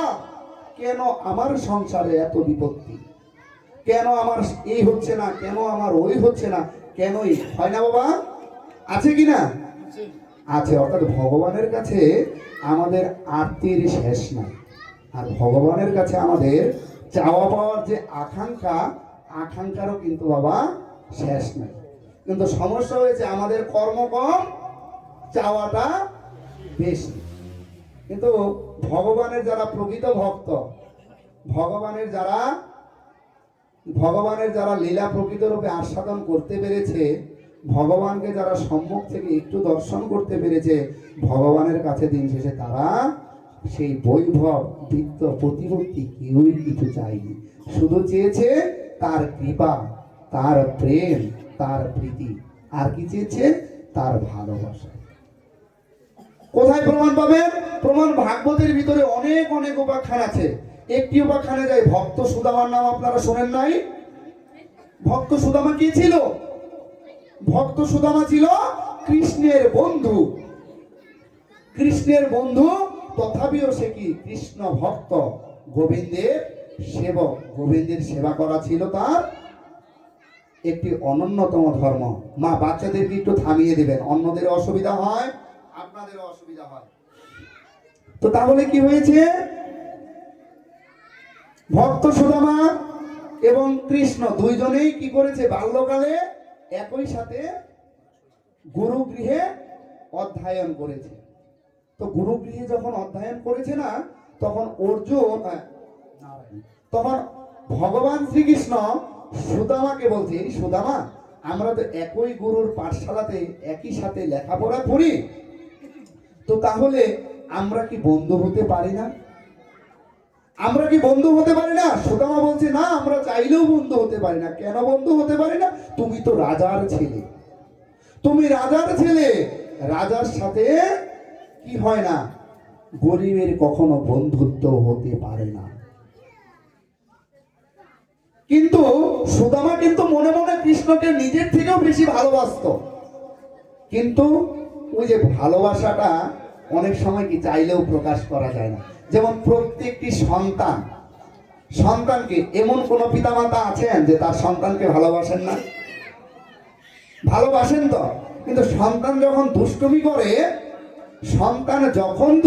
করে, তখন কি সন্তানের দিকে সেই ভালোবাসাটাকে দূরে রেখে, ভালোবাসাটাকে লুকিয়ে রেখে সন্তানকে অনেক সময় শাসন করতে হয় না? এখন সন্তানকে যদি আপনি বুঝিয়ে পেলেন যে সন্তানকে আপনি ভালোবাসেন, তাহলে আদরে তৈরি হয় কি? আদরে বাদর তৈরি হয়। অর্থাৎ সেই সন্তানকে আপনি সুশিক্ষা দিয়ে সঠিক সমাজ পর্যন্ত নিতে পারবেন না। তো একদিন হয়েছে কি যে সুদামা এবং অর্জুনের যে গুরুপত্নী বলছে যে তোমরা যাও, বন থেকে গিয়ে কাঠ কেটে নিয়ে আসো, এবং কাঠ কেটে আনার পর সেই কাষ্ঠ দ্বারা রন্ধন হবে, সুতরাং আগে কাঠ কেটে আনতে হবে। সুদামা, কৃষ্ণ এবং আরো বন্ধু যারা ছিলেন তারা সকলেই চলে গেলেন বনে। কিন্তু হঠাৎ হলো কি? ঝড় শুরু হলো।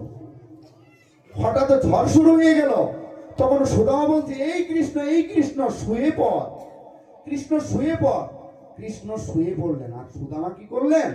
নিজে ভগবানকে আলিঙ্গন করে জড়িয়ে ধরে শুয়ে পড়লেন। ভগবানকে আলিঙ্গন করে শুয়ে পড়লেন। যে কেন? একটি গাছ যদি ভগবানের, কৃষ্ণের শরীর তো অনেক নরম, অনেক কোমল, বালককালে অনেক কি মানে অনেক নাদোষ্ণত, যেটা একদম প্রচলিত ভাষায় বলে, অর্থাৎ কোমল দেহ আর কি, তাই তো? অনেক কোমল দেহ। তো তখন কি হয়েছে? ঢেকে দিয়েছে যে একটি বৃক্ষ যদি ভেঙে পড়ে, একটি বৃক্ষের ঢাল যদি কৃষ্ণের কাছে ভেঙে পড়ে, তাহলে তো আমার গোবিন্দ, আমার প্রাণের সখা অনেক ব্যথা পাবে। নিজের ব্যথা সহ্য করে গোবিন্দকে আলিঙ্গন করে নিলেন। তখন গোবিন্দ বলতে, সুদামা, এইবার কি আমরা বন্ধু হতে পারি না?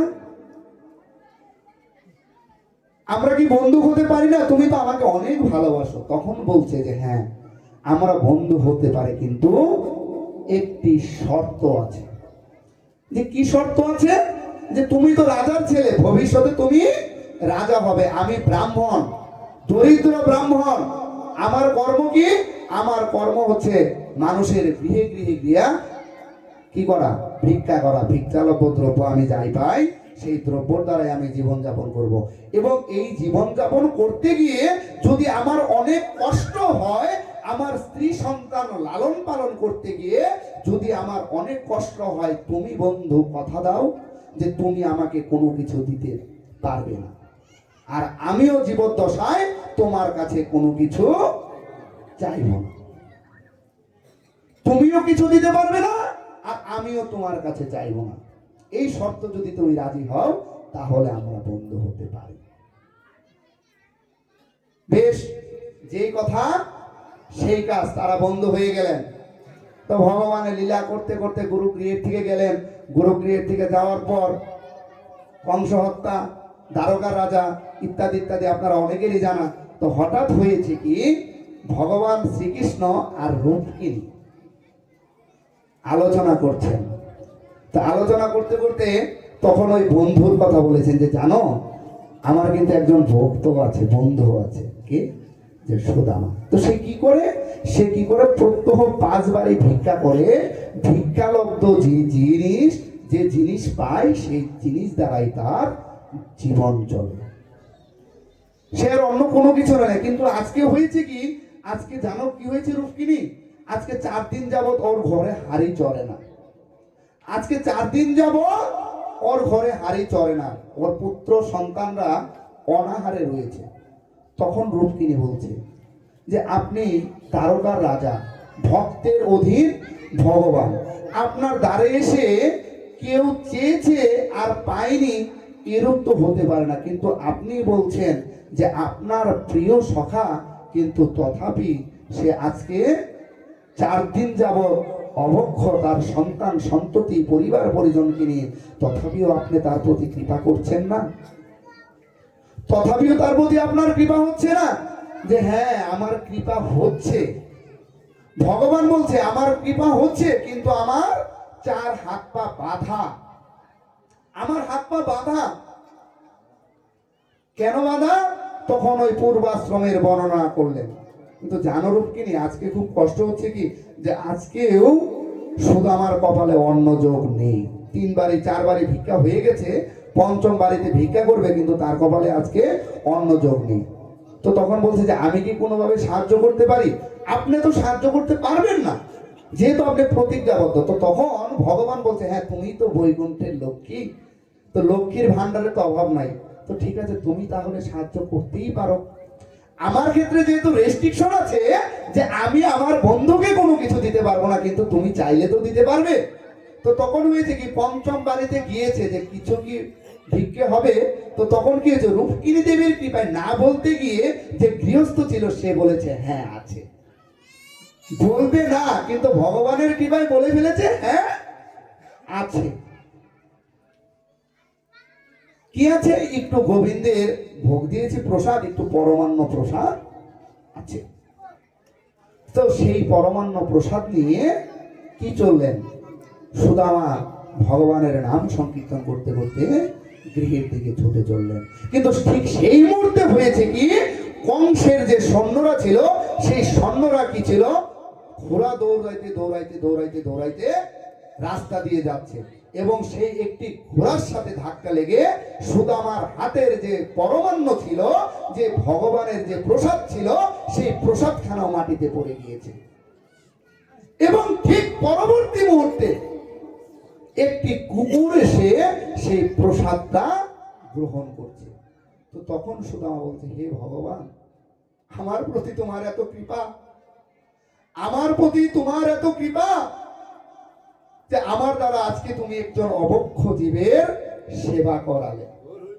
ওকে জিজ্ঞেস করেন, ওর গৃহে ওর সন্তান, ওর পত্নী না খেয়ে আছে, ওর সন্তান পত্নী না খেয়ে আছে, ও যদি ভিক্ষা করে একটু প্রসাদ নিয়ে বা যে কোনো অন্ন নিয়ে যেতে পারে, তাহলে তার কি হবে? তার সন্তানরা খেতে পারবে। আর সে বলতে, ভগবান আমার প্রতি তোমার এত কৃপা, ভগবানের দয়া হয়েছে আমার প্রতি, সেই কারণে আজ আমার হাত দিয়ে একজন অভুক্ত জীবের সেবা করালো। দেখেন ভক্তের প্রেমটা কোথায়, ভক্তের সেই প্রেমটা কোথায়? কখন এই আপনার দুচোখ দিয়ে নয়ন অশ্রু গড়িয়ে পড়বে ভগবানের জন্য, সেটাকে আপনি নিজে বলতে পারেন? তো সেটার জন্য সেই ভক্তি হতে হবে না? প্রথমেই বলেছি, এক ভাগবত হয় ভাগবত শাস্ত্র, আর এক ভাগবত হয় ভক্তি রসের পাত্র। সেই ভক্তি এবং সেই রসটুকুকে হৃদয়ে ধারণ করতে হবে। সেই ভক্তি এবং রসটুকুকে যদি হৃদয়ে ধারণ না করতে পারেন, তাহলে এই ভাগবত আসর থেকে না কোনো কিছু নিয়ে যেতে পারবেন না, কোনো কিছু নিয়ে যেতে পারবেন না। তো নেওয়ার জন্য কি করতে হবে? প্রথমে সেই জায়গাটাতে আসতে হবে যে কি ভাগবত শ্রবণের ক্ষেত্রে শ্রোতার কিছু লক্ষণ আছে। কি লক্ষণ? ভাগবত বলছে যে সুখরূপ প্রবোধজ্ঞ সর্বশাস্ত্র বিশারদ এত কথা প্রকাশেন মত অজ্ঞান বিনাশন। অর্থাৎ এই যে ব্যাসপীঠে যারা আছে তাদেরকে কি সুখদেব গোস্বামী রূপে কল্পনা করতে হবে। কারণ এই ভাগবতের আরম্ভ করেছিলেন কে? নৈমিষারণ্যে সুখদেব গোস্বামী। কাকে শ্রবণ করিয়েছিলেন? পরীক্ষিত মহারাজকে। সাবিত হয়েছিলেন 7 দিনে তক্ষক দংশনে মারা যাবে, 7 দিনে তক্ষক দংশনে মারা যাবে। তা পরীক্ষিত মহারাজ কিন্তু জানতো যে সে 7 দিনে মারা যাবে। আপনি আমি কবে মারা যাব সেটা কিন্তু আমরা জানি না, কিন্তু আমরাও ওই 7 দিনেই মারা যাব। শুক্র থেকে বৃহস্পতি, এই 7 দিনেই মারা যাব, কিন্তু কোন 7 দিন সেটা আমরা জানি না। কিন্তু পরীক্ষিত মহারাজ জানতেন, এবং সেই কারণেই তিনি কি করেছিলেন? পরীক্ষিত মহারাজের ভাগবত শ্রবণ হয়েছিল সুখদেব গোস্বামীর থেকে। সুতরাং এই ভাগবতে আসরে আসলে সেই মনের কোমলতাটুকুকে আপনাকে ধারণ করতে হবে। যে কমল ছিল হৃদয় ছিল কার? ভক্ত সুদামার। যে কমল হৃদয় ছিল ভক্ত সুদামার। ওর সন্তানরা না খেয়ে আছে, আর তার হাতের থেকে ভগবানের প্রসাদ পড়ে গিয়েছে, আর সে বলছে আমার হাতে আজকে একটি জীবের সেবা হলো।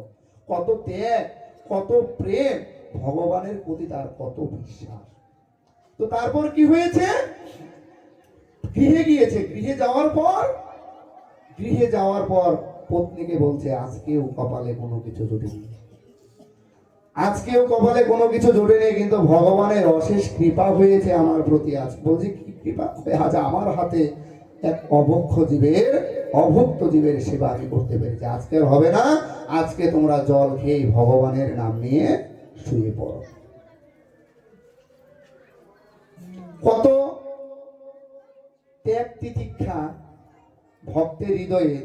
আসলে আমরা সেই ভক্ত বাবা হতে পারিনি। বলতে গেলে মাঝে মধ্যে আসলে ভক্তি তত্ত্বে ঢুকতে গেলে মাঝে মধ্যে আসলে ছন্দ হারিয়ে হয়ে যায়।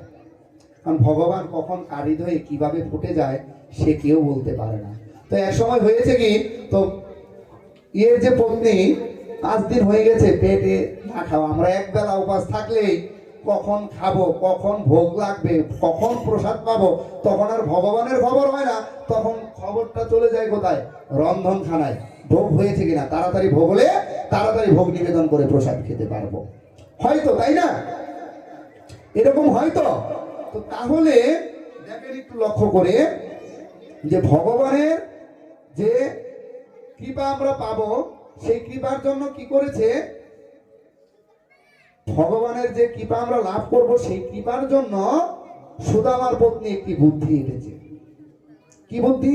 এই তোমার না বন্ধু দ্বারকার রাজা, তোমার বন্ধু না দ্বারকার রাজা, তো তুমি একটি কাজ করতে পারো না? কি কাজ করবো? তুমি তো একটু রাজার কাছে যেতে পারো না, কিছু চাইতে পারো না? কয় না, আমি তো আমার বন্ধুর কাছে কিছু যেতে পারবো না, কৃষ্ণের কাছে তো আমার কোনো কিছু যাওয়ার ক্ষমতা নেই, কেন? আমি প্রতিজ্ঞাবদ্ধ। তো তখন রূপকিনী সুদামার পত্নী সুদামাকে বলতে, আচ্ছা ঠিক আছে, তারপরও তুমি যাও না ভগবানের কাছে, তুমি তোমার বন্ধুর কাছে কিছু চাইতে না পারো, কিন্তু অনেক দিন হয়ে গেছে তোমার তো কি হয় না, কৃষ্ণের সাথে দেখা হয় না, তো সেই সুযোগে একটু দেখা করে আসো, সেই সুযোগে একটু দেখা করে আসো। তখন সুদামা চিন্তা করছে, হ্যাঁ এটি ভালো বুদ্ধি, একটু দেখা তো হবে, তাকে ভগবানকে একটু তো গোবিন্দকে একটু আলিঙ্গন তো করতে পারবো, তার সাথে দুটি কথা বলতে পারবো, তো তার অপরোধ বদনখানা তো দর্শন করতে পারবো। আর ওদিকে সুদামার পত্নী চিন্তা করছে যে যে সুদামা জীর্ণ শুষ্ককায় দেহ, জীর্ণ শীর্ণ শরীর, ছিঁড়া কাপড়, এগুলা যদি কৃষ্ণ দেখলে পরে কি হবে, কৃষ্ণের হয়তোবা একটু কৃপা হলেও সুদামার প্রতি হতে পারে। তো দুইজনের চিন্তা ভাবনা দুই রকম, কিন্তু এখন প্রশ্ন হচ্ছে যে যাবে ভগবানের কাছে, বন্ধু যদি বন্ধুর গৃহে যায় তাহলে তো কোনো কিছু কি করতে হয়, নিয়ে যেতে হয়, তাহলে কি করতে হয়, কি নিয়ে যাওয়া যায়, তো বলছে যে দেখো না কোথায় কি পাওয়া যায়। তো তখন কি করছে, সুদামার পত্নী ব্রাহ্মণের গৃহ থেকে 3 মুষ্ঠ চিরা এনেছে, চিরা এনে কি করেছে, সুদামার আঁচলে, এটা কিন্তু কি করেছে, ধার নিয়ে এসেছে, আঁচলে বেঁধে দিয়ে দিয়েছে। সুদামা চললেন কোথায়, সুদামা চললেন দ্বারকায়। দ্বারকায় চলতে চলতে চলতে চলতে গিয়ে যখন দ্বারকার দান প্রান্তে উপস্থিত হয়েছে, তখন দ্বার রক্ষক তাকে আটকে দিয়েছে। তুমি কে, জীর্ণ শীর্ণ, তখন সুদামা বলছে আমি কৃষ্ণের সাথে দেখা করতে চাই। তখন যে রাজপরি, কি তোমার এত বড় সাহস, তুমি যে কিনা অনাদির আদি গোবিন্দ, এই দ্বারকার রাজা, যার কম্পনে, যার দিকে চোখে চোখ রেখে কেউ আমরা কথা বলার দুঃসাহস করি না, আর তাকে তুমি নাম ধরে ডাকছ, তুমি কে, তুমি নিশ্চয়ই পাগল, পাগল ব্যতীত তুমি পাগল ব্যতীত তুমি কেউ নও। ঠিক সেই মুহূর্তে দ্বারপালের ভিতরে তো প্রবীণ সিনিয়র জুনিয়র থাকে না, যেমন থানার ভিতরে কনস্টেবল, এএসআই, এসআই, ওসি, ওসির পর আবার কি ডিসি, এসপি ইত্যাদি ইত্যাদি ইত্যাদি। তো দারোয়ানদের ভিতরেও কি থাকে, দারোয়ানদের ভিতরেও কিন্তু ছোট বড় কি থাকে, প্রকারভেদ থাকে। তো যখন প্রধান যে দ্বার রক্ষক, সেই প্রধান দ্বার রক্ষক এসেছে, গিয়ে বলছে, সে কিছুটা উপলব্ধি করে ফেলেছে, ওই যে ভগবত কৃপা, যে আচ্ছা আপনি কে, বলছে যে আমি কৃষ্ণের বন্ধু, আমি কৃষ্ণের বন্ধু, তুমি যাও, আপনি যান, আপনি গিয়ে বলেন যে দ্বারে সুদামা দাঁড়িয়ে আছে। তো কি করেছে, ওই বৃদ্ধ লোকটি ওখান থেকে ভগবান শ্রীকৃষ্ণের কাছে চলে গিয়েছে। কিন্তু এদিকে হয়েছে কি, বাকি যারা দ্বারপাল ছিল তারা কটাক্ষ করে সুদামাকে কি করেছে, আঘাত করে তাড়িয়ে দিয়েছে। তো সুদামা দুঃখ ভরাক্রান্ত মনে কি করেছে, গৃহের প্রত্যাবর্তন করতে নিয়েছে। তো তখন প্রধান যে দ্বারপাল, সেই দ্বারপাল গিয়ে ভগবানকে কৃষ্ণ নামে আখ্যায়িত করেছে, কৃষ্ণ। তো তখন ভগবান শ্রীকৃষ্ণ কি করছিলেন, শৃঙ্গার করছিলেন, ভগবান শ্রীকৃষ্ণ তখন শৃঙ্গার করছিলেন। 55 ব্যঞ্জন রান্না হয়েছে, গোপিনীরা রান্না করেছে, সেই রান্নার ভোগ গ্রহণ করে স্নান ছেড়ে সে কি করছে, মুকুট, বিভিন্ন অলংকারে, বিভিন্ন ভূষণে ভূষিত হচ্ছে। তো রাজার তো আর পরনের অভাব নাই, পরনে বস্ত্রের আর অলংকারের কি ভগবানের অভাব আছে, অভাব নাই। তো যখন এই কৃষ্ণ ডাকটি শুনেছে, তখন ভগবান শ্রীকৃষ্ণ ক্রোধান্বিত হয়ে সেই দ্বারপালের দিকে তাকিয়েছে, কি এত বড় সাহস, তুমি আমাকে নাম ধরে ডাকলে, তুমি আমাকে নাম ধরে ডাকলে, বলছে আমি ডাকি নাই। তাহলে কি হয়েছে, ওই সুদামা নামে একজন এসেছে, সে এসে আপনাকে নাম ধরে ডাকতে বলেছে।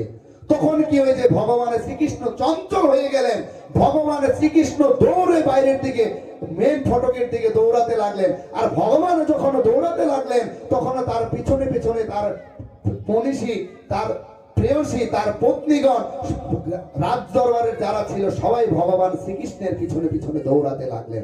আর ভগবান যখন দৌড়াচ্ছে, তখন তার দেহ থেকে তার সমস্ত অলংকার, সমস্ত বস্ত্র, সমস্ত রাজমুকুট সবকিছু মাটিতে পড়ে যাচ্ছে। ভগবান চঞ্চল হয়, কিন্তু সবাই ভাবছে ভগবান তো স্থির। ভগবান স্থির না? তো ভগবান যদি কখনো চঞ্চল হয়ে যায় তাহলে কিভাবে বিশ্ব ব্রহ্মাণ্ড থাকবে? বিশ্ব ব্রহ্মাণ্ড থাকবে না। তো সবাই কি হয়েছে? সবাই অবাক হয়ে গিয়েছে যে এটা তো হবার কথা নয়, এটা তো হবার কথা নয়। এটা কিরূপে হলো যে ভগবান দৌড়াচ্ছে? তো ভগবান দৌড়ে প্রধান ফটক থেকে আরো দূরে দূরে সুদামা সুদামা বলে চিৎকার করতে করতে সুদামার দিকে অগ্রসর হলেন। আর পিছনের দিকে ডাক শুনে সুদামাও তাকিয়ে দেখলেন যে অনাদির আদি গোবিন্দ ঝড়ের গতিতে তীব্র গতিতে দৌড়ে দৌড়ে তার দিকে আসছে। দুইজন বন্ধু দুইজনকে আলিঙ্গন করে ধরে রাখলেন। তা আলিঙ্গন করে যে ধরেছেন, কে কতক্ষণ ধরে রাখছে সেটার কোনো কি নাই, টাইম নাই, ঠিক নাই।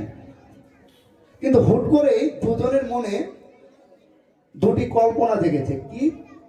দেখেন, ভক্তের প্রতি ভগবানের কি প্রেম, আর ভগবানের প্রতি ভক্তের কি প্রেম। তো ভগবান চিন্তা করছে যে সুদামা দরিদ্র ব্রাহ্মণ, রুস্ক শুষ্ক দেহ, আর আমি তো সর্বদাই পঞ্চব্যঞ্জন ভক্ষণ করি, আমি যে তাকে শক্ত করে ধরে আছি তার বোধহয় কষ্ট হচ্ছে। আর সুদামা চিন্তা করছে যে কৃষ্ণের এই নরম শরীর, এই কোমল দেহ, আমার তো শরীরে হাড্ডি 56 এই 206টা হাড় ছাড়ার কোনো কিছু আমার শরীরে নাই, আমি যে এত শক্ত করে আলিঙ্গন করেছি, ভগবানের কষ্ট হচ্ছে না তো? ভগবানের কষ্ট হচ্ছে না তো? দেখেন প্যাটার্নটা কোথায়। তো এই চিন্তা করে দুইজন দুইজনকে ছেড়ে দিলেন। ছেড়ে দেওয়ার পর কি হলো? সুদামাকে নিয়ে গেলেন রাজ দরবারে। রাজ দরবারে নিয়ে গিয়ে তার সেই সিংহাসনে বসালেন এবং ব্রজের গোপী যারা আছে তাদেরকে বলল যে কি তোমরা তাহার সেবা করো, সুদামার সেবা করো, সুদামার শুশ্রূষা করো। তখন কি করা হলো? যারা গোপিনীরা ছিল, রূপকিনী সত্যভামা আদি যারা ব্রজের গোপীরা ছিল, শ্রীকৃষ্ণের পত্নীরা ছিল, তারা সকলে শ্রীকৃষ্ণের আজ্ঞা অনুসারে বিভিন্ন সুগন্ধি জল দ্বারা, বিভিন্ন সুগন্ধি বস্ত্র দ্বারা কি করলেন? সুদামাকে চরণ জল করালেন। তো চরণ জল করানোর পর বলছে ভগবান, আপনি চরণ জল করাবেন না? আপনি আমাদেরকে দিয়ে চরণ জল করাচ্ছেন, আপনি করাবেন না? যে তাহলে এই যে নিন চরণ জল করান। তখন ভগবান বলছে যে সুদামাকে চরণ জল করাইতে গেলে তোমাদের হয়তোবা কিসের প্রয়োজন? এই জল, বিভিন্ন সুগন্ধি, বিভিন্ন দ্রব্যাদির প্রয়োজন। আমি কৃষ্ণ সুদামার চরণ সেবা করতে গেলে, চরণ ধৌত করতে গেলে আমার এই সমস্ত কোনো কিছুর প্রয়োজন নাই। আমার দুফোঁটা চোখের জলই সুদামার চরণ ভিজানোর জন্য, সুদামার চরণে ধৌত করার জন্য যথেষ্ট। দুফোঁটা চোখের জল। তো ভগবানও ভক্তের জন্য কাঁদে, ভগবানও ভক্তের জন্য কাঁদে। বেশ যথারীতি কি করা হলো? সুদামা বিপ্র সন্তান, বিপ্র সন্তানকে সম্মান করতে হবে সেই চিন্তা করে ব্রাহ্মণের সম্মান প্রতিষ্ঠা করার জন্য অনাদির আদি গোবিন্দ ভগবানও কি করলেন? সুদামার চরণ জল করালেন। শাস্ত্রে আছে না যে আপনি আচারিয়া ধর্ম জীবেরই শিখাও। আগে সর্বপ্রথম কি করতে হবে? নিজে ধর্মের আচারটা করতে হবে। তো তারপর কি হয়েছে? সুদামার কৃষ্ণ তখন বসে কি করেছে? খাওয়া দাওয়া শেষে দুজনে বসে গল্প করছে। তো গল্প করতে করতে বলছে যে এই সুদামা তুই বিয়ে করেছিস? দেখেন ভগবানের লীলাটা কত অদ্ভুত। যিনি ভূত, বর্তমান এবং ভবিষ্যৎ জানেন, সে সুদামাকে মনুষ্যের মতো আচরণ করে বলতে, সুদামা তুই বিয়ে করেছিস? হ্যাঁ আমি তো বিয়ে করেছি, আমার সন্তানও আছে। তুই তো একবারও আমাকে বললি না, তুই একবারও তো আমাকে বললি না।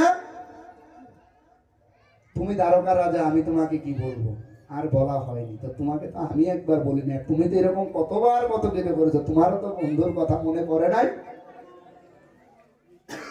তোমারও তো বন্ধুর কথা মনে পড়ে নাই? তো কথা বলতে বলতে বলতে বলতে শ্রীকৃষ্ণের চোখ পড়েছে ওই সুদামার আঁচলে, ওই চিরার দিকে। তো বলছে তুই কি এনেছিস? কয় না কিছু আনে নেই। মানে এই টোটাল পরিবেশ দেখে, সম্পূর্ণ পরিবেশ দেখে সুদামাও লজ্জা পাচ্ছে।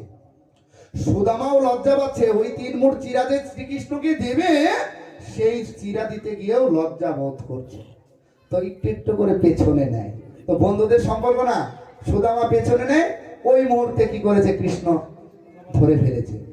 তো দিয়ে ধরে ফেলে কি করেছে, ওইখান থেকে চিড়ে ভাজা মুখে নিয়ে এক মুষ্টি চিরা ভগবান শ্রীকৃষ্ণ মুখে দিয়েছে।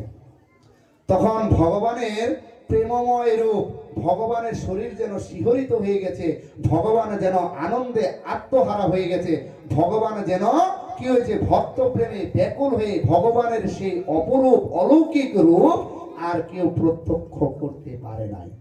তো যেই মুহূর্তে দ্বিতীয় মুষ্টি গ্রহণ করবে, তখন ওই মুহূর্তে রূপকিনী গিয়ে বাধা দিছে, যে বলছে যে আপনার এক মুঠো ভক্তের প্রসাদ গ্রহণে যে রস, যে রসের ধারা, যে প্রেমের ধারা প্লাবিত হয়েছে, এই ধারায় ভক্ত গ্রহণ কি করতে পারবে না, কলিহত জীব সেটা সম্পূর্ণভাবে কি করতে পারবে না, হৃদয়ঙ্গম করতে পারবে না, আপনি আর ভক্ষণ করিয়েন না।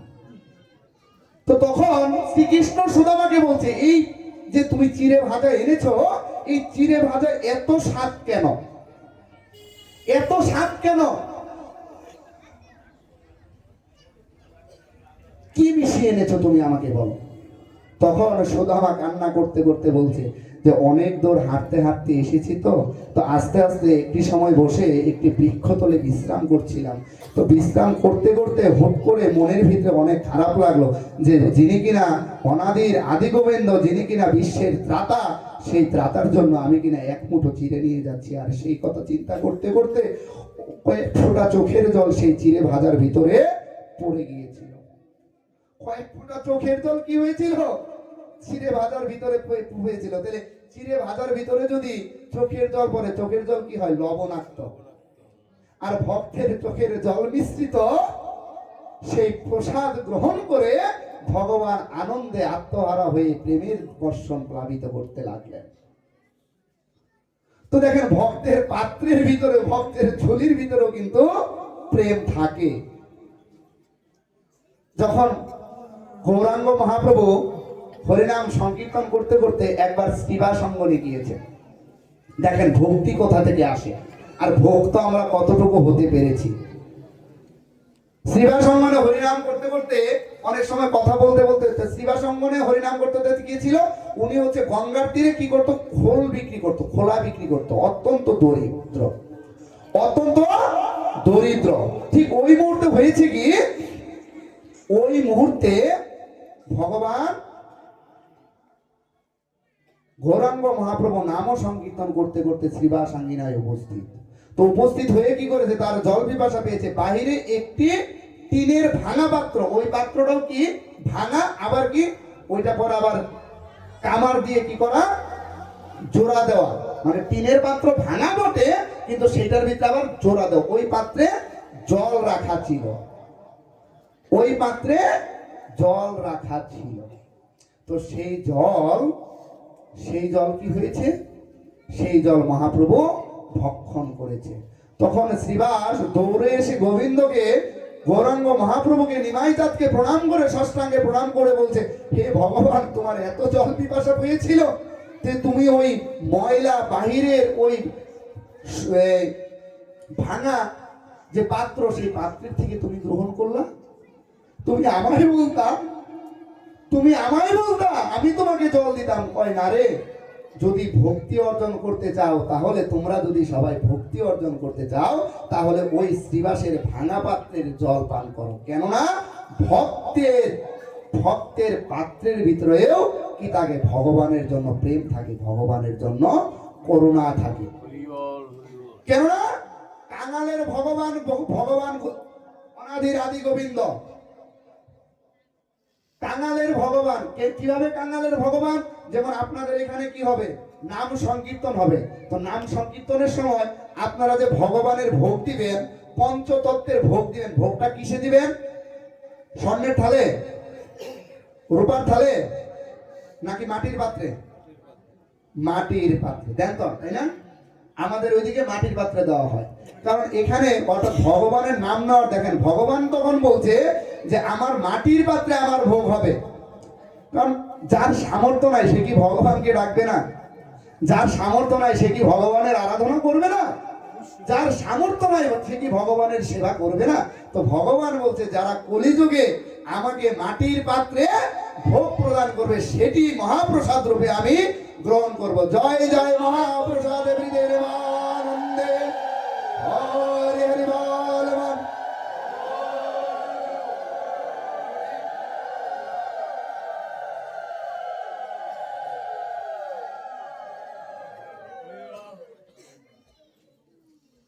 ভগবান বলছে যারা আমার এই প্রসাদ মহাপ্রসাদ রূপে গ্রহণ করবে আমি তার গৃহে গিয়ে সেবা করবো। অর্থাৎ এখানে কোনো কি নাই, এখানে কোনো উঁচু নিচু, ছোট বড়, দারিদ্র কাঙাল কোনো প্রকার কোনো পার্থক্য নাই। তো সুদামা চলে যাচ্ছে। সুদামা থাকার পর কি হলো? সুদামা থাকার পর সুদামা ভগবান কৃষ্ণের থেকে আস্তে আস্তে কি করলেন? আস্তে আস্তে প্রস্থানের দিকে অগ্রসর হলেন। আস্তে আস্তে প্রস্থানের দিকে অগ্রসর। কিন্তু যখন প্রস্থানের দিকে অগ্রসর হলেন তখন সে হাঁটতে হাঁটতে হাঁটতে হাঁটতে ভগবান কৃষ্ণের থেকে বিদায় নিয়ে চলে গেলেন। ঠিক সেই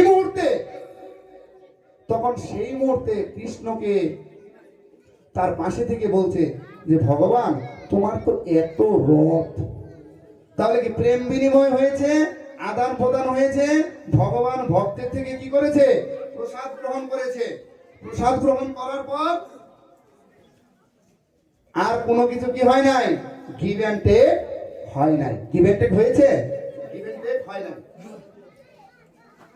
গিভ অ্যান্ড টেক হয় নাই। যখন চলে গেছে, চলে যাওয়ার পর কি হয়েছে? তখন উদ্ধব ভগবানকে বলছে যে তোমার তো এত রথ, সুদামা এত কষ্ট করে হেঁটে হেঁটে যাচ্ছে। যখন গৃহে আসলো তখন তো দেখলাম ওর পায়ে আসতে গিয়ে ফোসকা পড়ে গিয়েছে। যে তোমার কি ওর প্রতি একটু করুণা হলো না? তোমার কি ওর জন্য একটু কৃপা হলো না? তুমি কি চাইলে পারতে না একটি রথ দিয়ে তাকে চলে যেতে?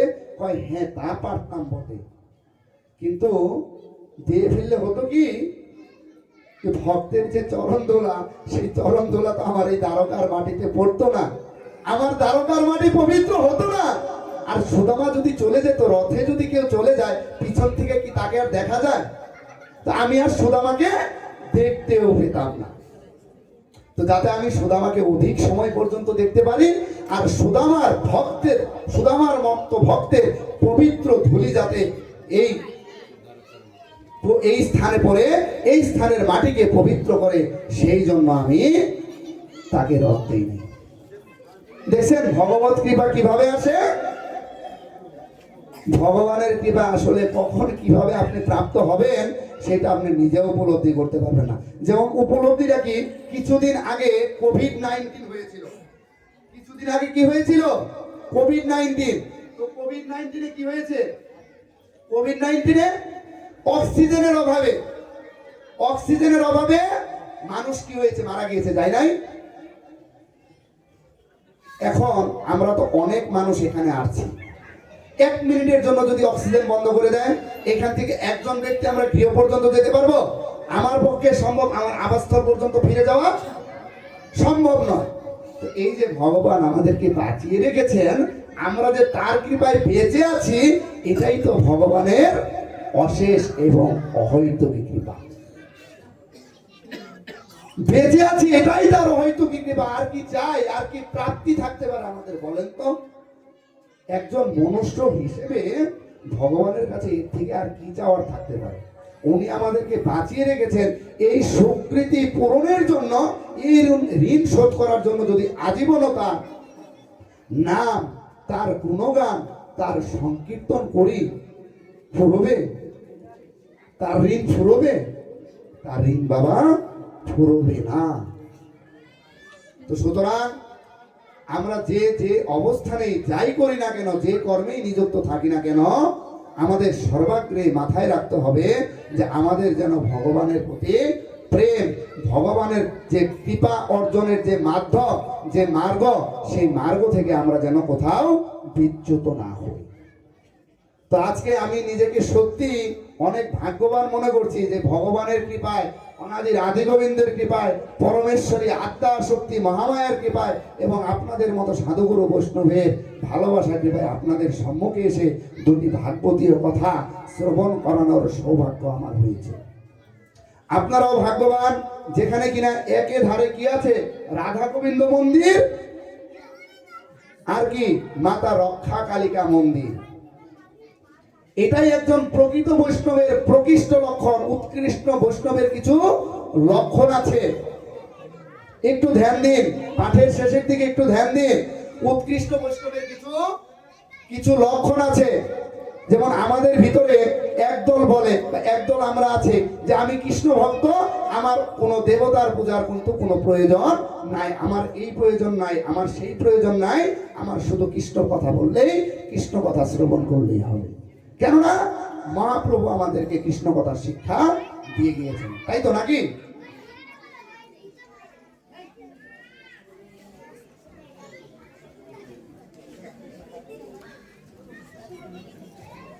মহাপ্রভু আমাদেরকে কৃষ্ণ নামের জন্য এই কলিযুগের রাস্তা প্রদর্শন করে গিয়েছেন। আমাদের আর কোনো কিছুর প্রয়োজন নাই, শুধু হরিনাম করলেই হবে। এটি সম্পূর্ণ ভুল। যদি মহাপ্রভুর জীবদ্দশায় আমরা লক্ষ্য করি, মহাপ্রভুর জীবদ্দশা বিভিন্ন জায়গায় বিভিন্নভাবে লিপিবদ্ধ আছে। তদ্রূপ কি কি গ্রন্থ? চৈতন্য চরিতামৃত, চৈতন্য ভাগবত, চৈতন্য মঙ্গল, মুরারি গুপ্তের কর্চা, স্বরূপ দামোদরের কর্চা, অর্থাৎ চৈতন্য মহাপ্রভুর যারা প্রত্যক্ষ পার্শ্বদ ছিলেন তারা চৈতন্য মহাপ্রভুর জীবনের উপর বিভিন্নভাবে বিভিন্ন জন বিভিন্ন বই পুস্তক লিখে গিয়েছেন। তো একটি পুস্তকের ভিতরে আছে, এর মধ্যে একটি পুস্তক হচ্ছে চৈতন্য ভাগবত। চৈতন্য চরিতামৃত নয়, চৈতন্য ভাগবত। চৈতন্য ভাগবতের মধ্যখণ্ডের 18তম অধ্যায়ে আপনারা যাবেন। তো ওই সময় হয়েছে কি, মহাপ্রভু একবার শক্তি রূপ ধারণ করেছেন, মহাপ্রভু স্বয়ং দেবী রূপ ধারণ করেছেন এবং ধারণ করে সবাইকে শিক্ষা দিচ্ছে যে ব্যাপদেশে মহাপ্রভু শিখায় সবারে, পাছে মোর শক্তি নিন্দা করে কোন জনে, লৌকিক বৈদিক কৃষ্ণ যত কৃষ্ণ শক্তি যত, সবার সম্মানে হয় কৃষ্ণ ভক্তি দৃঢ়, দেবদ্রোহ করিলে কৃষ্ণের হয় দুঃখ, গণসহ কৃষ্ণ পূজা করিলেই সুখ। মহাপ্রভু বলছে যে সমস্ত দেবতার সম্মানে কি হয়, ভগবান কৃষ্ণ সুখ লাভ করেন, ভগবান শ্রীকৃষ্ণ সন্তুষ্টি লাভ করেন, ভগবান শ্রীকৃষ্ণের কৃপা লাভ হয়। যেমন বৃন্দাবনের যারা ব্রজগোপী ছিলেন, তারা আপনার আমার মতো কিন্তু সাধারণ মানুষ না, কিন্তু বৃন্দাবনের যারা ব্রজগোপী তারাও কি করেছে, দেবী কাত্যায়নীর পূজা করেছে। কোথায় প্রমাণ পাবেন? এই ভাগবতেই প্রমাণ পাবেন।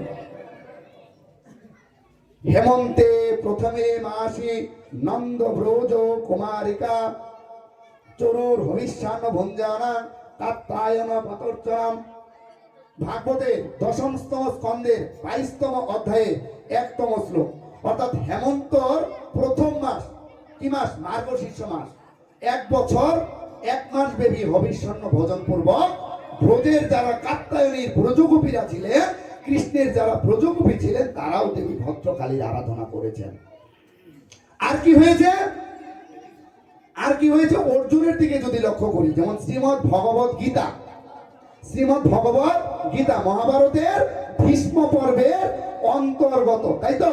ভীষ্ম পর্বের অন্তর্গত। যদি মহাভারতকে অস্বীকার করে তাহলে গীতারও কোনো মূল্য থাকবে না। তো সেই গীতা জ্ঞান দেওয়ার প্রারম্ভে, গীতা জ্ঞান প্রদানের প্রারম্ভে ভগবান শ্রীকৃষ্ণ অর্জুনকে বলছে ওই ভীষ্ম পর্বে, সুচির ভদ্রা মহাবাহ সংগ্রাম অভিমুখে স্থিত পরাজিতায় শত্রানাং দুর্গা স্তোত্র মোদিরয়ে। কোথায় বলেছে? মহাভারতের ভীষ্ম পর্বের 22তম অধ্যায়ের 23তম অধ্যায়ের 2তম শ্লোক, যে হে অর্জুন, যদি যুদ্ধে জয়লাভ করতে চাও, কি যদি যুদ্ধে জয়লাভ করতে চাও তাহলে কি করো? শুচি হয়ে এসো, শুচি হয়ে এসো। তারপর কি? যদি জয়লাভ করতে চাও, শত্রুদের যদি পরাজিত করতে চাও, তাহলে কি? দুর্গার স্তব করো, দুর্গার আরাধনা করো, দুর্গার ধ্যান করো। তো কাকে বলছে? ভগবান শ্রীকৃষ্ণ স্বয়ং বলছে কাকে? অনাদির আদি গোবিন্দ বিশ্বরূপ দর্শন যাকে দিয়েছিলেন সেই অর্জুনকে বলছে। তো অর্জুনের থেকে আপনি আমি বড় বৈষ্ণব নয়। মহাপ্রভুর জীবদ্দশায় যদি লক্ষ্য করেন, মহাপ্রভুর জীবদ্দশায় আমরা শিব আরাধনার উপস্থিতি পাই। নিত্যানন্দ মহাপ্রভুর জীবদ্দশায়ও আমরা শিবের আরাধনার উপস্থিতি পাই, দেবীর আরাধনার উপস্থিতি পাই। তার মানে এই নয় যে আমি এ হয়েছি, আমি অনেক বড় শাক্ত, আমি আমার থেকে বড় ভক্ত আর কেউ নয়, তাহলে পক্ষান্তরে আপনি নামের অপরাধী হবেন, নামের অপরাধী হবেন। অর্থাৎ কোনো ভক্ত হয়ে কোনো ভক্তকে কি করা যাবে না? নিন্দা করা যাবে না, কোনো দেবতাকে ছোট বড় চিন্তা করা যাবে না। একবার মহাপ্রভু গিয়েছেন কোথায়? ভুবনেশ্বরের শিব মন্দিরে। তো ওখানে গিয়ে মহাপ্রভু চিন্তা করছেন, ভুবনেশ্বর মন্দিরে আসলাম, যদি একটু শিবের প্রসাদ পেতাম তাহলে মনে হয় কত ভালো হতো। শিবের স্তব স্তুতি করার পর রুমে গিয়ে শুয়ে আছেন আর এটি ভাবছেন। প্রমাণ কোথায় পাবেন? বইটির নাম মুরারি গুপ্তের কর্জা। মুরারি গুপ্ত কে ছিলেন? চৈতন্য মহাপ্রভুর প্রত্যক্ষ পার্শ্বদ ছিলেন। মুরারি গুপ্তের কর্জার মধ্যখণ্ডে পাবেন মহাপ্রভু চিন্তা করছেন যে শিবের স্তব স্তুতি আরাধনার পর রুমে গিয়ে শুয়ে আছে, এবং পরবর্তীতে কি হয়েছে? পরবর্তীতে ওই মন্দিরের পান্ডা প্রসাদ নিয়েছে। উবাচ মহাদেব প্রসাদাদ গৃহ্যদামিতি গৃহীত্বা মহাদেব প্রসাদাদ গৃহীত্বা শিরসা নমঃ। হে শোনো, মহাদেবের প্রসাদ নিয়েছি, এসেছি, মহাদেবের প্রসাদ গ্রহণ করো, মহাদেবের প্রসাদ গ্রহণ করো। মহাপ্রভু উঠে বসলেন, পান্ডার হাত থেকে প্রসাদ গ্রহণ করে সেই প্রসাদ নিজের কপালে স্পর্শ করালেন, নিজেও ভক্তিপূর্বক গ্রহণ করলেন, আবার সবাইকেও ভক্ষণ করালেন। তথা এটি আমাদের মহাপ্রভুর শিক্ষা। দেখেন, আমি আপনাদের এখানে যতটুকুই প্রবচন করেছি এবং যতটুকুই যা আলোচনা করেছি, আমি শাস্ত্রীয় প্রমাণ সহকারে আলোচনা করেছি। কোনো মন গড়া কথা কিংবা কাউকে খুশি করার জন্য বা কাউকে মনে কষ্ট দেওয়ার জন্য আমি এখানে আসি নাই। আমার উদ্দেশ্য ব্যাসপীঠে বসে যতটুকু আমি বলবো শাস্ত্রের আলোকে এবং শাস্ত্রীয় প্রমাণ সহযোগে আপনাদের সম্মুখে দুটি কৃষ্ণ কথা বলাই আমার প্রয়াস। তারপর আর কি? নিত্যানন্দ মহাপ্রভু, চৈতন্য মহাপ্রভুর প্রকটিত রূপী কি নিত্যানন্দ মহাপ্রভু। নিত্যানন্দ মহাপ্রভুর মাথায় জটা ছিল এবং মাথার জটাতে উনি সবসময় তিনটা জিনিস ধারণ করতেন। কি ধারণ করতেন? এক ধারণ করতেন কি? তার জটাতে তিনটা জিনিস থাকতো। একটি হচ্ছে শালগ্রাম শিলা, নারায়ণ শালগ্রাম ছিলেন না? নারায়ণ শালগ্রাম শিলা। আর একটা থাকতো বানেশ্বর শালগ্রাম। আর একটা কি থাকতো? ত্রিপুরা সুন্দরী যন্ত্র। উনি সবসময় ওনার মস্তকে থাকতো, ওনার দেহের অঙ্গ। এবং নিত্যানন্দ মহাপ্রভু দেহ রাখার পরে ওনার যে মস্তকে যে ত্রিপুরা যন্ত্রটা ছিল, এই যন্ত্রটি এখনো খরদেহে স্থাপিত আছে এবং ওখানেও কি হয়? ওখানেও ওই যন্ত্রে নিত্য পূজিত হয়। যদি কেউ কখনো খরদহে যান, গিয়ে খোঁজ নেবেন, আপনারা অবশ্যই জানতে পারবেন। সুতরাং আমার বলার উদ্দেশ্য এই যে মিলন মেলা, যে একই সাথে কৃষ্ণ একই সাথে কালী, এইরকম স্থান কিন্তু আসলে অনেক দুর্লভ, খুব কম জায়গায় পাওয়া যায়। কিন্তু আপনাদের এই কুমিল্লার বিভিন্ন অঞ্চলে এই জায়গাটা খুব সুন্দর। এই জিনিসটা কুমিল্লার বিভিন্ন মন্দিরে যাওয়ার সুযোগ হয়েছে আমার, এই জিনিসটা দেখে অনেক ভালো লাগে। তা আপনারা সেই পরম্পরাকে ধরে রাখেন। যেমন মায়ের নামও নিবেন, তদ্রূপ ভগবানের নামও নিবেন। ভগবানের সেবা, ভগবানের পূজা, ভগবানের আরাধনায় কখনো কোনো ত্রুটি বিচ্যুতি ঘটানোর চেষ্টা করিয়েন না। ভগবানের পূজায় যদি কোনো ত্রুটি ঘটে, তাহলে যতই যাই করেন ভগবানের সন্তুষ্টি লাভ হবে না। আর যদি ভগবানের সন্তুষ্টি লাভ না হয়, তাহলে যতই ভক্ত সেবা দেন আর যাই করেন, দিন শেষে কি হবে? শাস্ত্রের বিরোধী কাজ হয়ে যাবে। তো যাই হোক, অনেক কিছু বললাম, আর সময় রাত অনেক দীর্ঘায়িত হয়ে গেছে, আর দীর্ঘায়িত করতে চাচ্ছি না। এই ব্যাসপীঠে বসে যদি আমি কোনো অশাস্ত্রীয় কিংবা ব্যক্তিগত মত চরিতার্থ করার জন্য কোনো প্রবচন করে থাকি, সেটির সম্পূর্ণ দায়ভার আমার। এবং এই ব্যাসপীঠে বসে যদি আমি কোনো শাস্ত্রীয় বাক্যালাপ করে থাকি, তাহলে সেটির সম্পূর্ণ কৃতিত্ব আমার জীবন উদ্ধাতা গুরুদেবের রাঙা রাতুল চরণে সমর্পণ করিলাম। এবং এই আসর সহ দেশ দশ এবং সকলের মঙ্গল কামনা করে আজকের এই পাঠের বিশ্রামে যাচ্ছি। ওং সর্বে ভবন্তু সুখিনঃ, সর্বে সন্তু নিরাময়া, সর্বে ভদ্রাণি মা কর্চিৎ, সুখ দুঃখ ভাগভাবে। হরে কৃষ্ণ কৃষ্ণ কৃষ্ণ হরে হরে, হরে রাম রাম রাম হরে হরে। জয় জয় রাধা গোবিন্দ হৃদয় প্রেমানন্দে। হরি হরি বল, হরি হরি বল। জয় জয় রক্ষা কালিকা বিজয় প্রেমানন্দে। হরি হরি বল, হরি হরি বল। কোয় মধুর প্রেম ধ্বনি ক্রোশী রাধে কৃষ্ণ বলে প্রভু নিতাই চৈতন্য শ্রী অদ্বৈত রাধা রানী কি জয়।